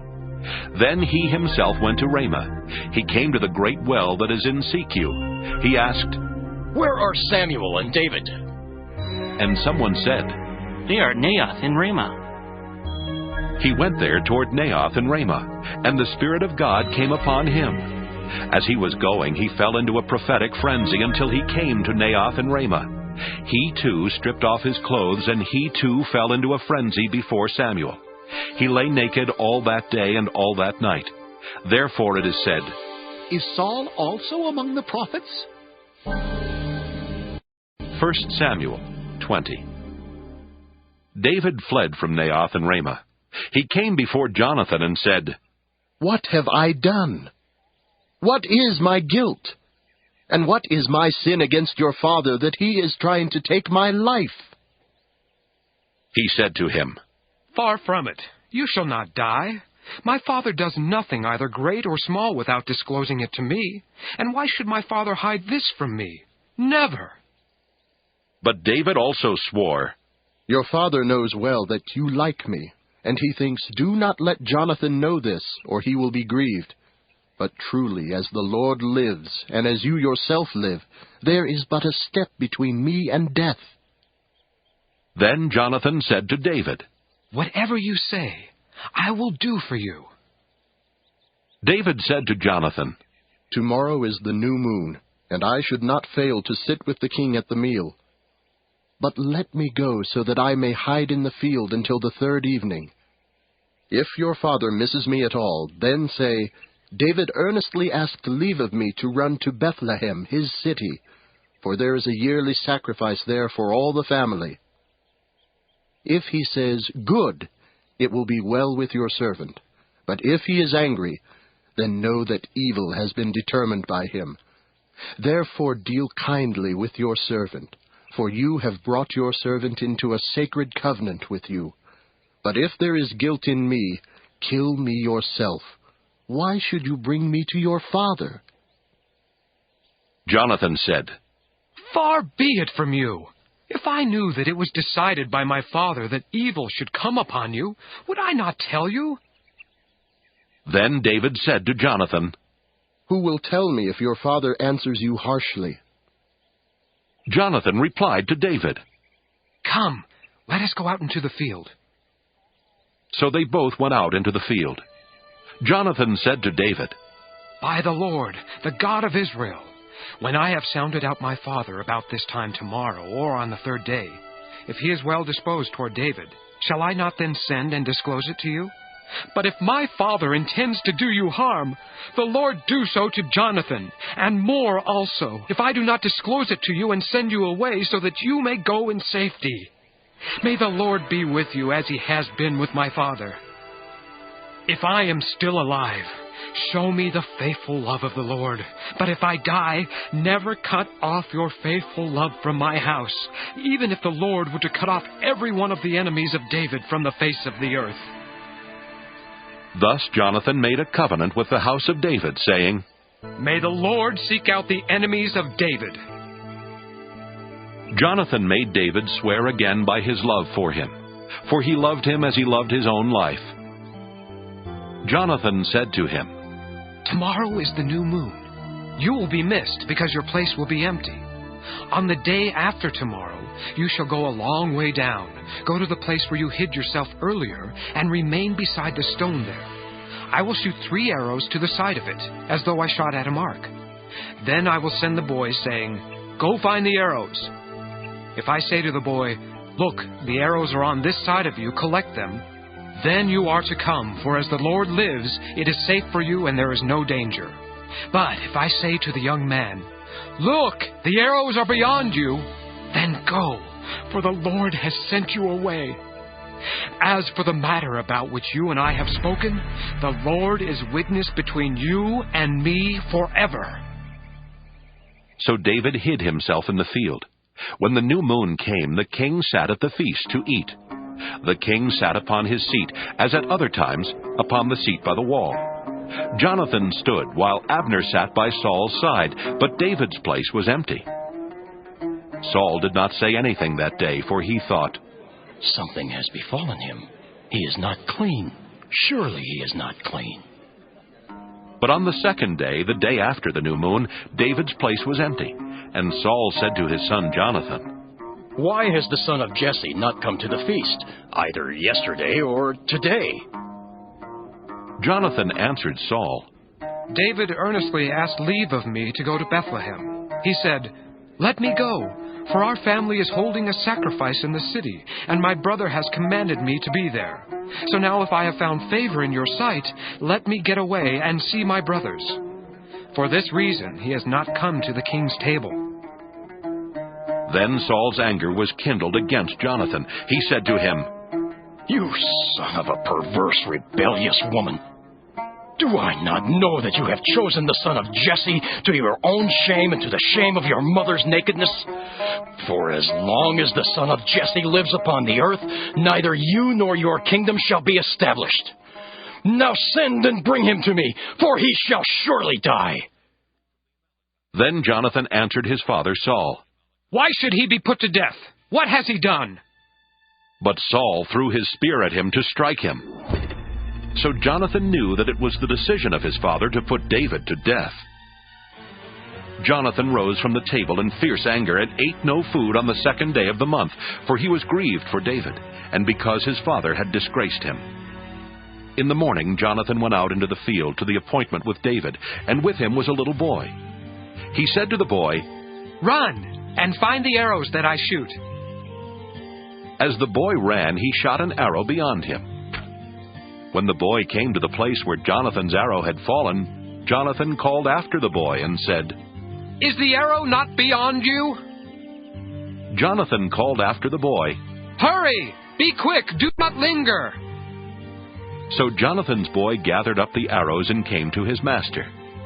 But the boy knew nothing. Only Jonathan and David knew the arrangement. Jonathan gave his weapons to the boy and said to him, Go and carry them to the city. As soon as the boy had gone, David rose from beside the stone heap and prostrated himself with his face to the ground. He bowed 3 times, and they kissed each other and wept with each other. David wept the more. Then Jonathan said to David, "Go in peace, since both of us have sworn in the name of the Lord, saying, 'The Lord shall be between me and you, and between my descendants and your descendants forever.'" He got up and left, and Jonathan went into the city. 1 Samuel 21. David came to Nob to the priest Ahimelech. Ahimelech came trembling to meet David and said to him, "Why are you alone and no one with you?" David said to the priest Ahimelech, "The king has charged me with a matter, and said to me, 'No one must know anything of the matter about which I send you, and with which I have charged you. I have made an appointment with the young men for such and such a place. Now then, what have you at hand? Give me 5 loaves of bread, or whatever is here.'" The priest answered David, "I have no ordinary bread at hand, only holy bread, provided that the young men have kept themselves from women." David answered the priest, "Indeed, women have been kept from us, as always when I go on an expedition. The vessels of the young men are holy, even when it is a common journey. How much more today will their vessels be holy?" So the priest gave him the holy bread, for there was no bread there except the bread of the presence, which is removed from before the Lord, to be replaced by hot bread on the day it is taken away. Now a certain man of the servants of Saul was there that day, detained before the Lord. His name was Doeg the Edomite, the chief of Saul's shepherds. David said to Ahimelech, "Is there no spear or sword here with you? I did not bring my sword or my weapons with me, because the king's business required haste." The priest said, "The sword of Goliath the Philistine, whom you killed in the valley of Elah, is here, wrapped in a cloth behind the ephod. If you will take that, take it, for there is none here except that one." David said, "There is none like it. Give it to me." David rose and fled that day from Saul. He went to King Achish of Gath. The servants of Achish said to him, "Is this not David, the king of the land? Did they not sing to one another of him in dances? Saul has killed his thousands, and David his 10,000s." David took these words to heart and was very much afraid of King Achish of Gath. So he changed his behavior before them. He pretended to be mad when in their presence. He scratched marks on the doors of the gate and let his spittle run down his beard. Achish said to his servants, "Look, you see the man is mad. Why then have you brought him to me? Do I lack madmen that you have brought this fellow to play the madman in my presence? Shall this fellow come into my house?" 1 Samuel 22. David left there and escaped to the cave of Adullam. When his brothers and all his father's house heard of it, they went down there to him. Everyone who was in distress, and everyone who was in debt, and everyone who was discontented gathered to him, and he became captain over them. Those who were with him numbered about 400. David went from there to Mizpah of Moab. He said to the king of Moab, "Please, let my father and mother come to you, until I know what God will do for me." He left them with the king of Moab, and they stayed with him all the time that David was in the stronghold. Then the prophet Gad said to David, "Do not remain in the stronghold. Leave and go into the land of Judah." So David left and went into the forest of Hereth. Saul heard that David and those who were with him had been located. Saul was sitting at Gibeah under the tamarisk tree on the height, with his spear in his hand, and all his servants were standing around him. Saul said to his servants who stood around him, "Hear now, you Benjaminites. Will the son of Jesse give every one of you fields and vineyards? Will he make you all commanders of thousands and commanders of hundreds? Is that why all of you have conspired against me? No one discloses to me when my son makes a league with the son of Jesse. None of you is sorry for me, or discloses to me that my son has stirred up my servant against me to lie in wait, as he is doing today. Doeg the Edomite, who was in charge of Saul's servants, answered, I saw the son of Jesse coming to Nob, to Ahimelech, son of Ahitub. He inquired of the Lord for him, gave him provisions, and gave him the sword of Goliath the Philistine. The king sent for the priest Ahimelech, son of Ahitub, and for all his father's house, the priests who were at Nob, and all of them came to the king. Saul said, Listen now, son of Ahitub. He answered, Here I am, my lord. Saul said to him, Why have you conspired against me, you and the son of Jesse, by giving him bread and a sword, and by inquiring of God for him, so that he has risen against me to lie in wait, as he is doing today? Then Ahimelech answered the king, Who among all your servants is so faithful as David? He is the king's son-in-law, and is quick to do your bidding, and is honored in your house. Is today the first time that I have inquired of God for him? By no means. Do not let the king impute anything to his servant, or to any member of my father's house, for your servant has known nothing of all this, much or little. The king said, You shall surely die, Ahimelech, you and all your father's house. The king said to the guard who stood around him, Turn and kill the priests of the Lord, because their hand also is with David. They knew that he fled, and did not disclose it to me. But the servants of the king would not raise their hand to attack the priests of the Lord. Then the king said to Doeg, You, Doeg, turn and attack the priests. Doeg the Edomite turned and attacked the priests. On that day he killed 85 who wore the linen ephod. Nob, the city of the priests, he put to the sword. Men and women, children and infants, oxen, donkeys, and sheep he put to the sword. But one of the sons of Ahimelech, son of Ahitub, named Abiathar, escaped and fled after David. Abiathar told David that Saul had killed the priests of the Lord. David said to Abiathar, I knew on that day when Doeg the Edomite was there that he would surely tell Saul, I am responsible for the lives of all your father's house. Stay with me, and do not be afraid, for the one who seeks my life seeks your life. You will be safe with me. 1 Samuel 23. Now they told David, The Philistines are fighting against Keilah and are robbing the threshing floors. David inquired of the Lord, Shall I go and attack these Philistines? The Lord said to David, Go and attack the Philistines and save Keilah. But David's men said to him, Look, we are afraid here in Judah.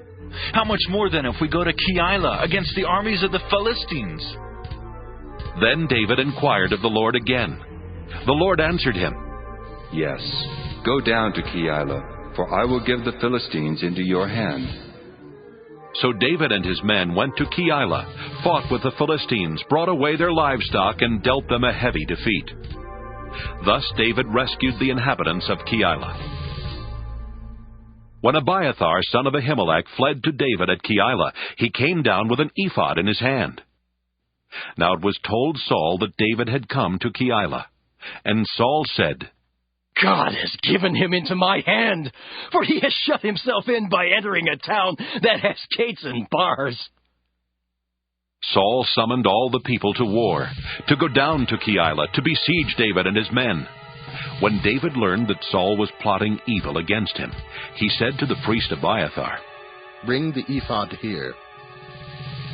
David said, O Lord, the God of Israel, your servant has heard that Saul seeks to come to Keilah, to destroy the city on my account. And now, will Saul come down as your servant has heard? O Lord, the God of Israel, I beseech you, tell your servant. The Lord said, He will come down. Then David said, Will the men of Keilah surrender me and my men into the hand of Saul? The Lord said, They will surrender you. Then David and his men, who were about 600, set out and left Keilah. They wandered wherever they could go. When Saul was told that David had escaped from Keilah, he gave up the expedition. David remained in the strongholds in the wilderness, in the hill country of the wilderness of Ziph. Saul sought him every day, but the Lord did not give him into his hand.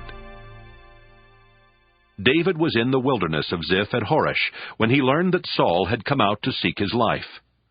Saul's son Jonathan set out and came to David at Horesh. There he strengthened his hand through the Lord.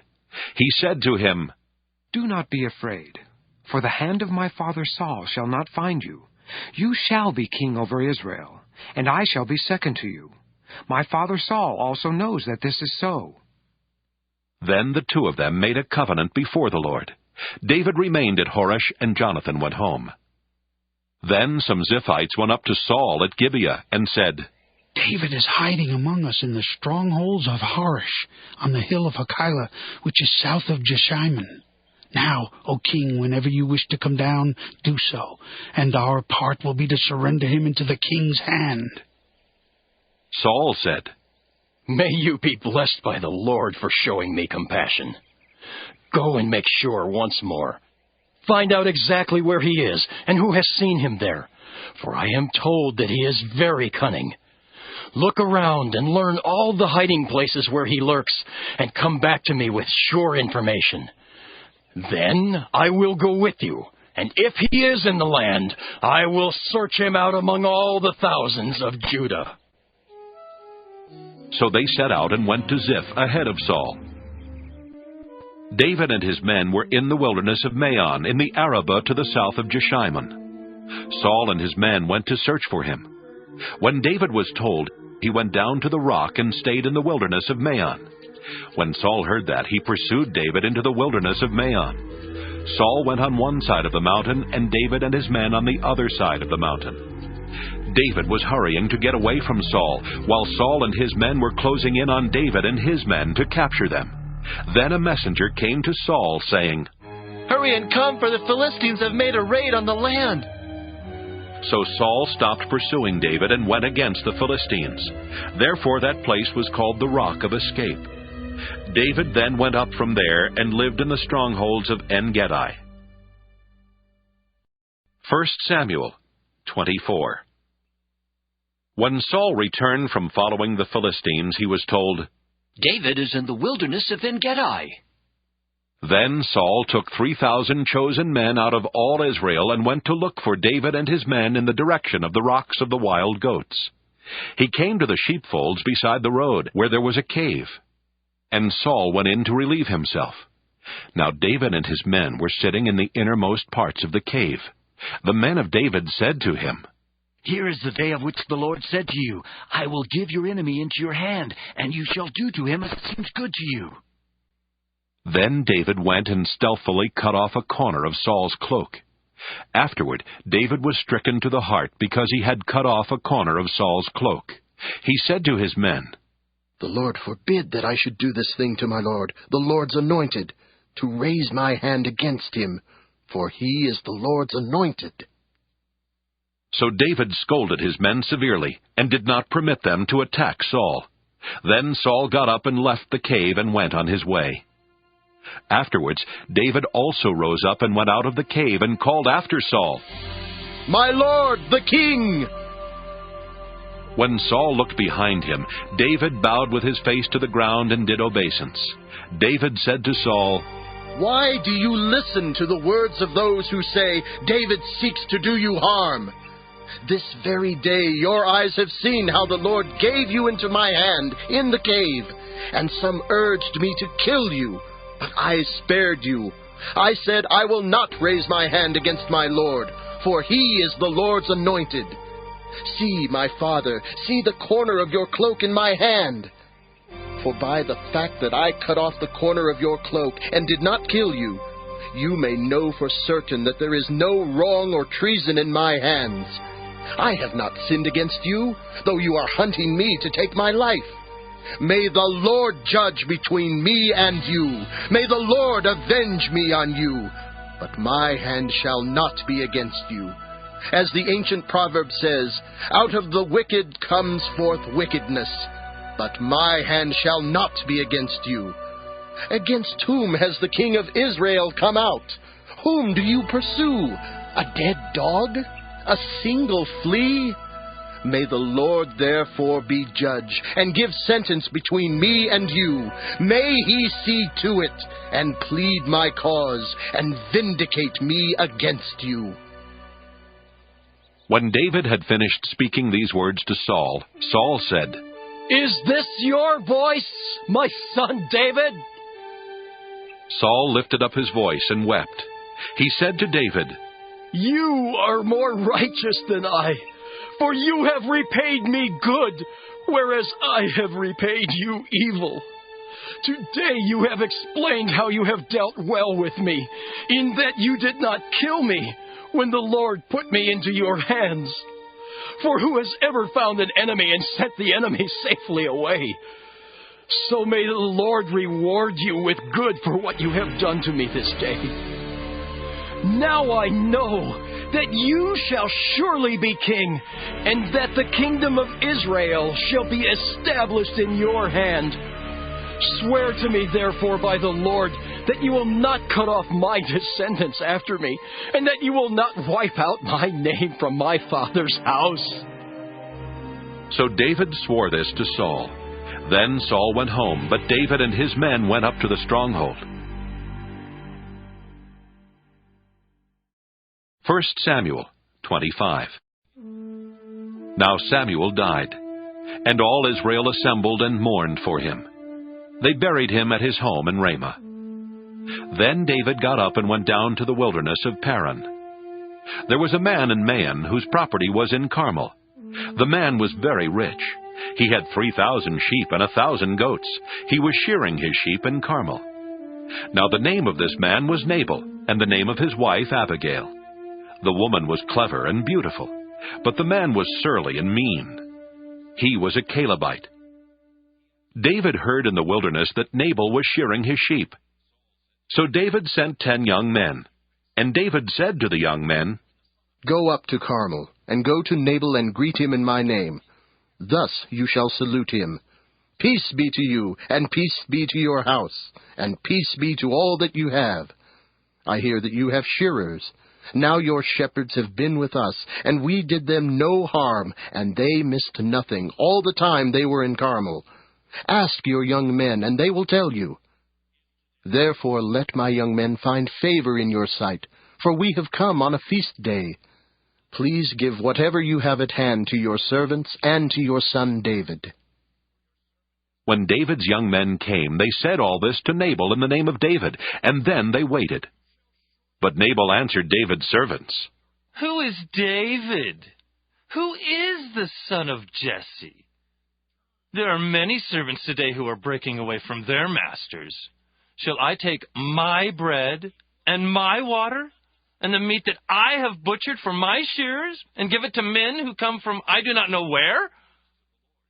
So David's young men turned away and came back and told him all this.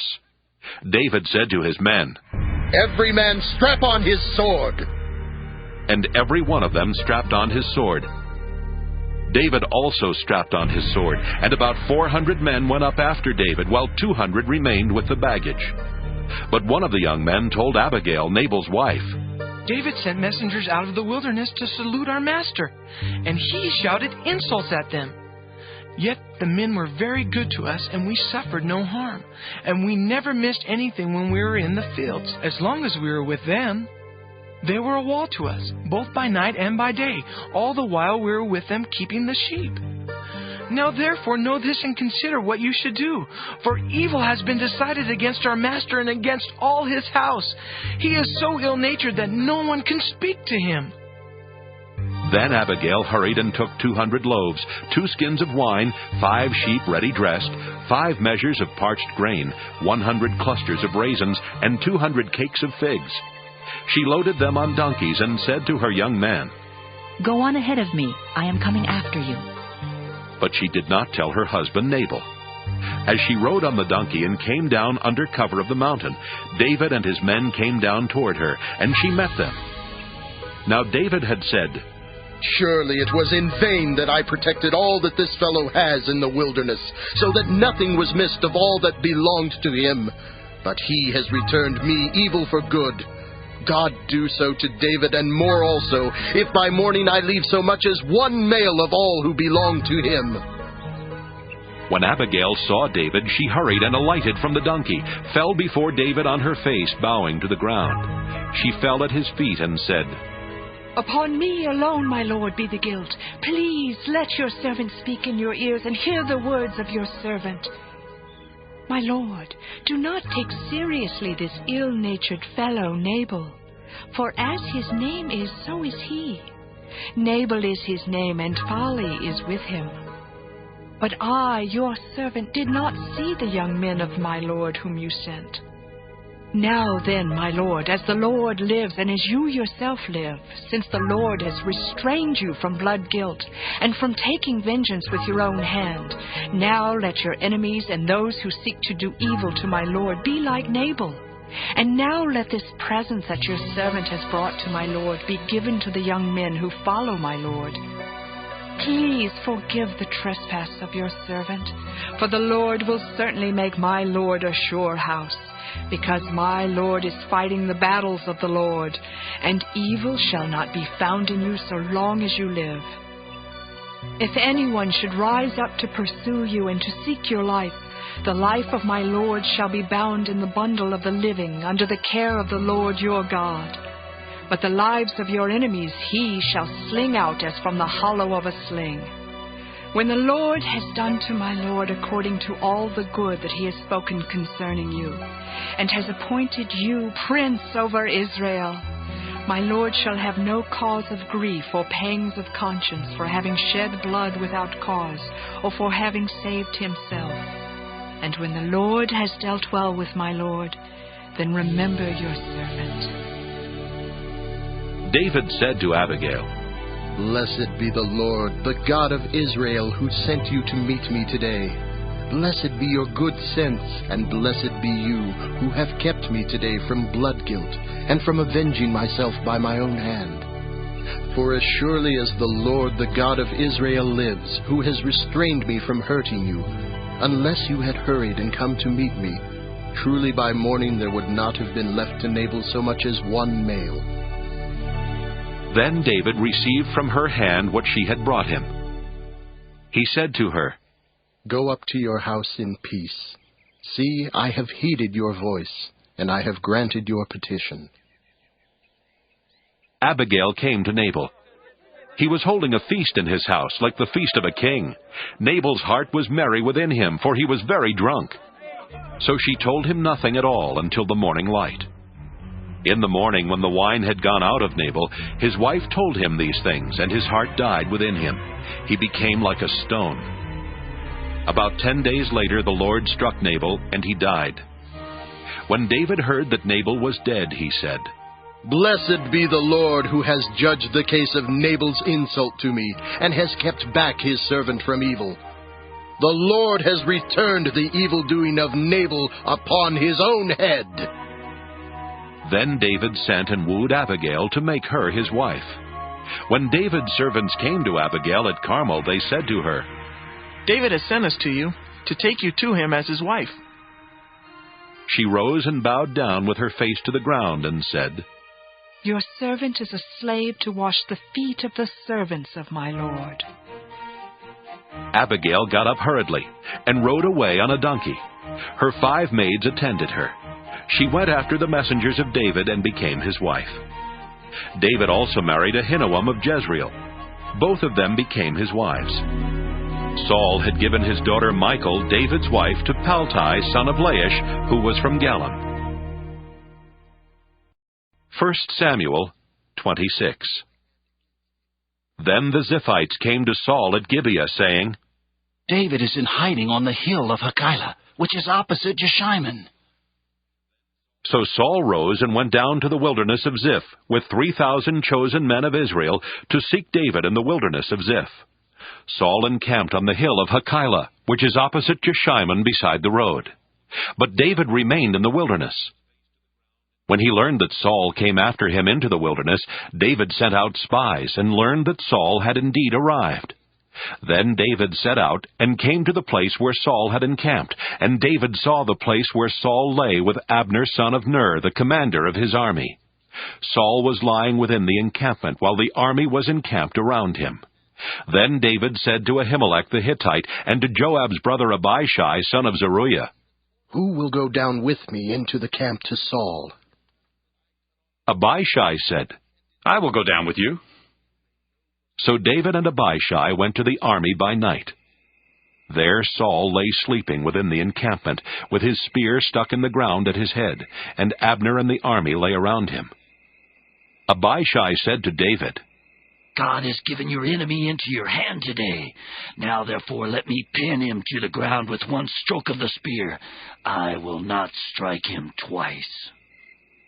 But David said to Abishai, "Do not destroy him, for who can raise his hand against the Lord's anointed and be guiltless?" David said, "As the Lord lives, the Lord will strike him down, or his day will come to die, or he will go down into battle and perish. The Lord forbid that I should raise my hand against the Lord's anointed. But now take the spear that is at his head and the water jar, and let us go." So David took the spear that was at Saul's head and the water jar, and they went away. No one saw it or knew it, nor did anyone awake, for they were all asleep, because a deep sleep from the Lord had fallen upon them.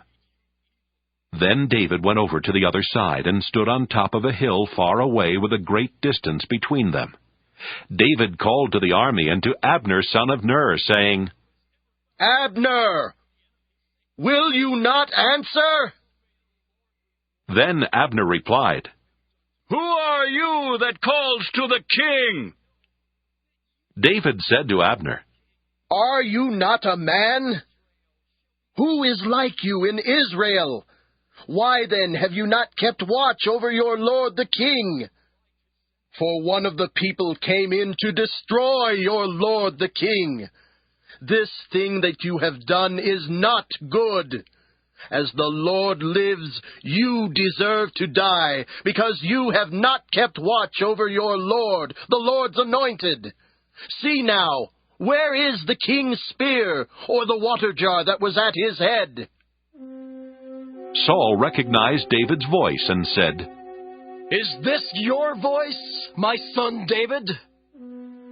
David said, "It is my voice, my lord, O king." And he added, "Why does my lord pursue his servant? For what have I done?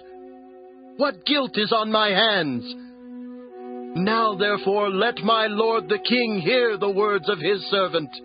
If it is the Lord who has stirred you up against me, may he accept an offering. But if it is mortals, may they be cursed before the Lord, for they have driven me out today from my share in the heritage of the Lord, saying, 'Go, serve other gods.' Now therefore do not let my blood fall to the ground, away from the presence of the Lord. For the king of Israel has come out to seek a single flea, like one who hunts a partridge in the mountains." Then Saul said, "I have done wrong. Come back, my son David, for I will never harm you again, because my life was precious in your sight today.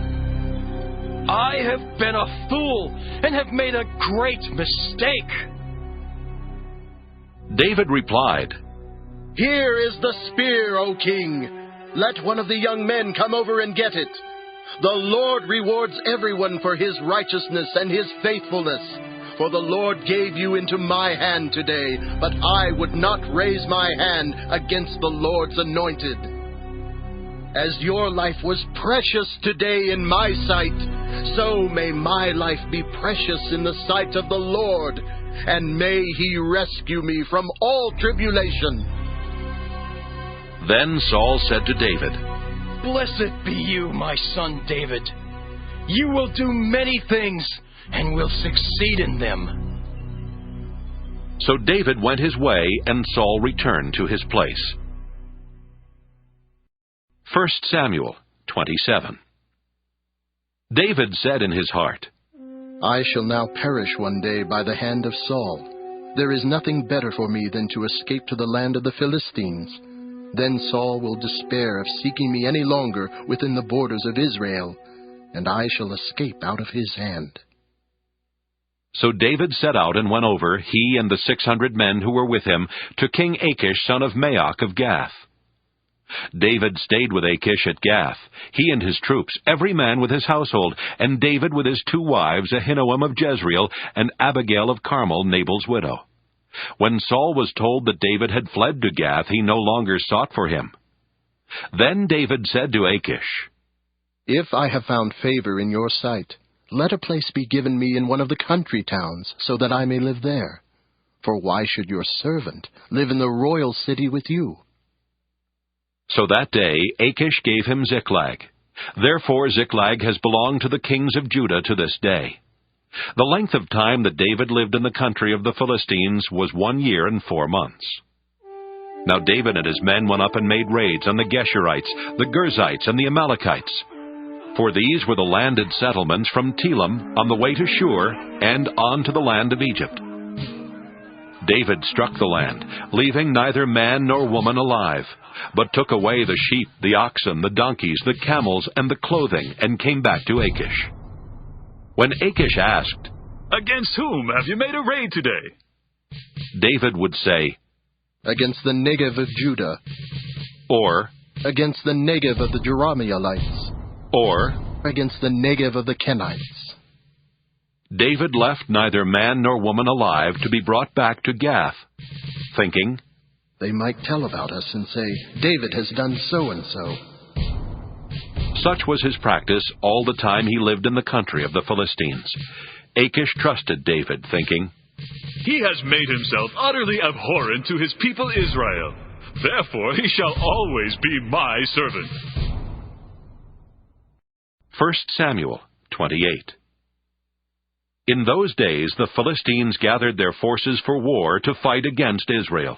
Achish said to David, You know, of course, that you and your men are to go out with me in the army. David said to Achish, Very well. Then you shall know what your servant can do. Achish said to David, Very well. I will make you my bodyguard for life. Now Samuel had died, and all Israel had mourned for him and buried him in Ramah, his own city. Saul had expelled the mediums and the wizards from the land. The Philistines assembled and came and encamped at Shunem. Saul gathered all Israel, and they encamped at Gilboa. When Saul saw the army of the Philistines, he was greatly afraid, and his heart trembled greatly. When Saul inquired of the Lord did not answer him, not by dreams, or by Urim, or by prophets. Then Saul said to his servants, Seek out for me a woman who is a medium, so that I may go to her and inquire of her. His servants said to him, There is a medium at Endor. So Saul disguised himself and put on other clothes and went there, he and 2 men with him. They came to the woman by night, and he said, Consult a spirit for me, and bring up for me the one whom I name to you. The woman said to him, Surely you know what Saul has done, how he has cut off the mediums and the wizards from the land. Why then are you laying a snare for my life to bring about my death? But Saul swore to her by the Lord, As the Lord lives, no punishment shall come upon you for this thing. Then the woman said, Whom shall I bring up for you? He answered, Bring up Samuel for me. When the woman saw Samuel, she cried out with a loud voice, and the woman said to Saul, Why have you deceived me? You are Saul. The king said to her, Have no fear. What do you see? The woman said to Saul, I see a divine being coming up out of the ground. He said to her, What is his appearance? She said, An old man is coming up. He is wrapped in a robe. So Saul knew that it was Samuel, and he bowed with his face to the ground and did obeisance. Then Samuel said to Saul, "Why have you disturbed me by bringing me up?" Saul answered, "I am in great distress, for the Philistines are warring against me, and God has turned away from me and answers me no more, either by prophets or by dreams. So I have summoned you to tell me what I should do." Samuel said, "Why then do you ask me, since the Lord has turned from you and become your enemy? The Lord has done to you just as he spoke by me. For the Lord has torn the kingdom out of your hand and given it to your neighbor David. Because you did not obey the voice of the Lord and did not carry out his fierce wrath against Amalek, therefore the Lord has done this thing to you today. Moreover, the Lord will give Israel along with you into the hands of the Philistines, and tomorrow you and your son shall be with me. The Lord will also give the army of Israel into the hands of the Philistines." Immediately Saul fell full length on the ground, filled with fear because of the words of Samuel, and there was no strength in him, for he had eaten nothing all day and all night. The woman came to Saul, and when she saw that he was terrified, she said to him, "Your servant has listened to you. I have taken my life in my hand, and have listened to what you have said to me. Now, therefore, you also listen to your servant. Let me set a morsel of bread before you. Eat, that you may have strength when you go on your way." He refused and said, "I will not eat." But his servants, together with the woman, urged him, and he listened to their words. So he got up from the ground and sat on the bed. Now the woman had a fatted calf in the house. She quickly slaughtered it and took flour, kneaded it, and baked unleavened cakes. She put them before Saul and his servants, and they ate. Then they rose and went away that night. 1 Samuel 29. Now the Philistines gathered all their forces at Aphek, while the Israelites were encamped by the fountain that was in Jezreel. As the lords of the Philistines were passing on by hundreds and by thousands, and David and his men were passing on in the rear with Achish, the commanders of the Philistines said, "What are these Hebrews doing here?"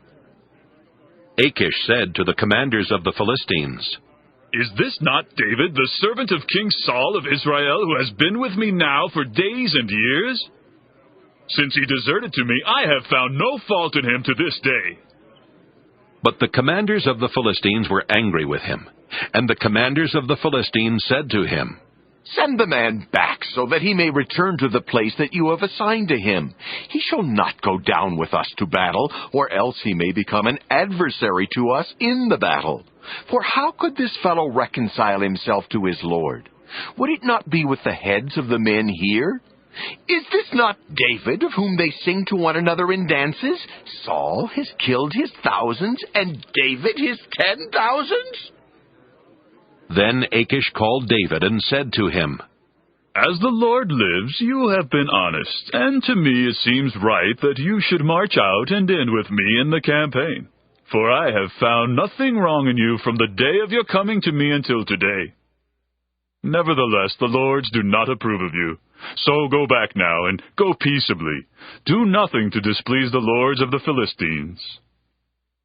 David said to Achish, "But what have I done?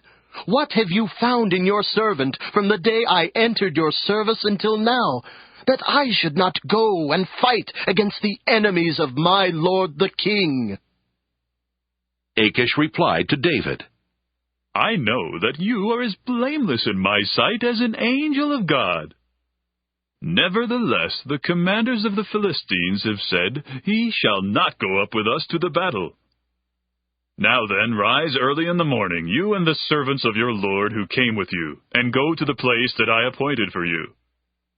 As for the evil report, do not take it to heart, for you have done well before me.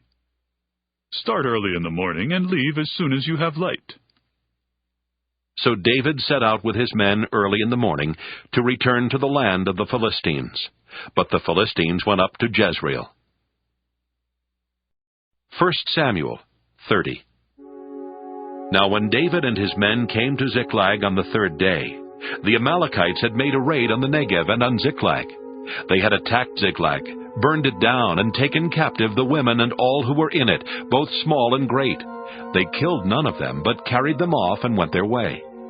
When David and his men came to the city, they found it burned down, and their wives and sons and daughters taken captive.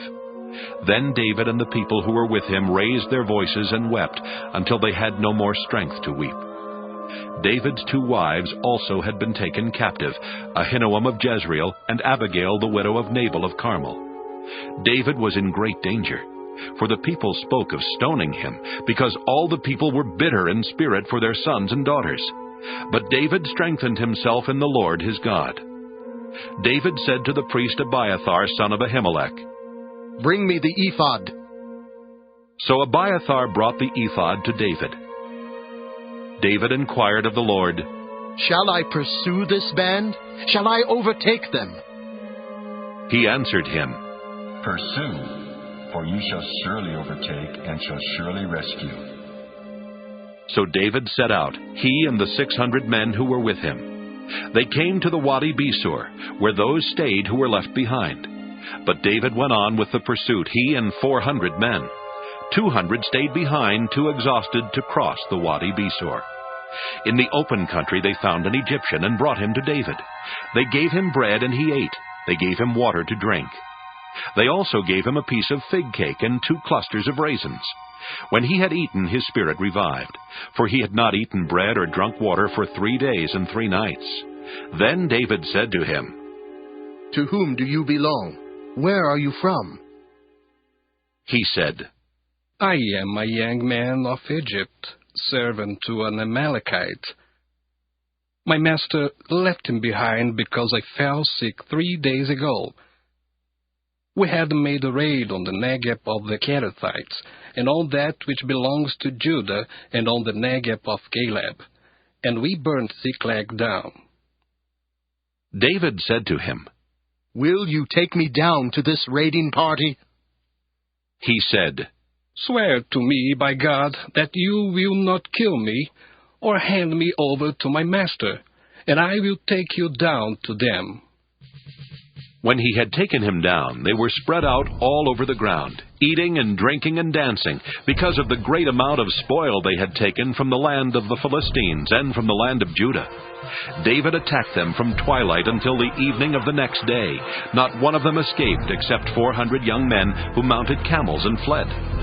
David recovered all that the Amalekites had taken, and David rescued his 2 wives. Nothing was missing, whether small or great, sons or daughters, spoil or anything that had been taken. David brought back everything. David also captured all the flocks and herds which were driven ahead of the other cattle. People said, "This is David's spoil." Then David came to the 200 men who had been too exhausted to follow David, and who had been left at the brook Besor. They went out to meet David and to meet the people who were with him. When David drew near to the people, he saluted them. Then all the corrupt and worthless fellows among the men who had gone with David said, "Because they did not go with us, we will not give them any of the spoil that we have recovered, except that each man may take his wife and children and leave." But David said, "You shall not do so, my brothers, with what the Lord has given us. He has preserved us and handed over to us the raiding party that attacked us. Who would listen to you in this matter? For the share of the one who goes down into the battle shall be the same as the share of the one who stays by the baggage. They shall share alike." From that day forward he made it a statute and an ordinance for Israel. It continues to the present day. When David came to Ziklag, he sent part of the spoil to his friends, the elders of Judah, saying, "Here is a present for you from the spoil of the enemies of the Lord." It was for those in Bethel, in Ramoth of the Negev, in Jattir, in Aroer, in Siphmoth, in Eshtemoa, in Rachel, in the towns of the Jerahmeelites, in the towns of the Kenites, in Hormah, in Boration, in Athak, in Hebron, all the places where David and his men had roamed. 1 Samuel 31. Now the Philistines fought against Israel, and the men of Israel fled before the Philistines, and many fell on Mount Gilboa. The Philistines overtook Saul and his sons, and the Philistines killed Jonathan and Abinadab and Malchishua, the sons of Saul. The battle pressed hard upon Saul. The archers found him, and he was badly wounded by them. Then Saul said to his armor-bearer, "Draw your sword and thrust me through it, so that these uncircumcised may not come and thrust me through and make sport of me." But his armor-bearer was unwilling, for he was terrified. So Saul took his own sword and fell upon it. When his armor-bearer saw that Saul was dead, he also fell upon his sword and died with him. So Saul and his 3 sons and his armor-bearer and all his men died together on the same day. When the men of Israel who were on the other side of the valley, and those beyond the Jordan, saw that the men of Israel had fled, and that Saul and his sons were dead, they forsook their towns and fled, and the Philistines came and occupied them. The next day, when the Philistines came to strip the dead, they found Saul and his 3 sons fallen on Mount Gilboa. They cut off his head, stripped off his armor, and sent messengers throughout the land of the Philistines to carry the good news to the houses of their idols and to the people. They put his armor in the temple of Astarte, and they fastened his body to the wall of Bethshan. But when the inhabitants of Jabesh-Gilead heard what the Philistines had done to Saul, all the valiant men set out, traveled all night long, and took the body of Saul and the bodies of his sons from the wall of Bethshan. They came to Jabesh and burned them there. Then they took their bones and buried them under the tamarisk tree in Jabesh, and fasted 7 days.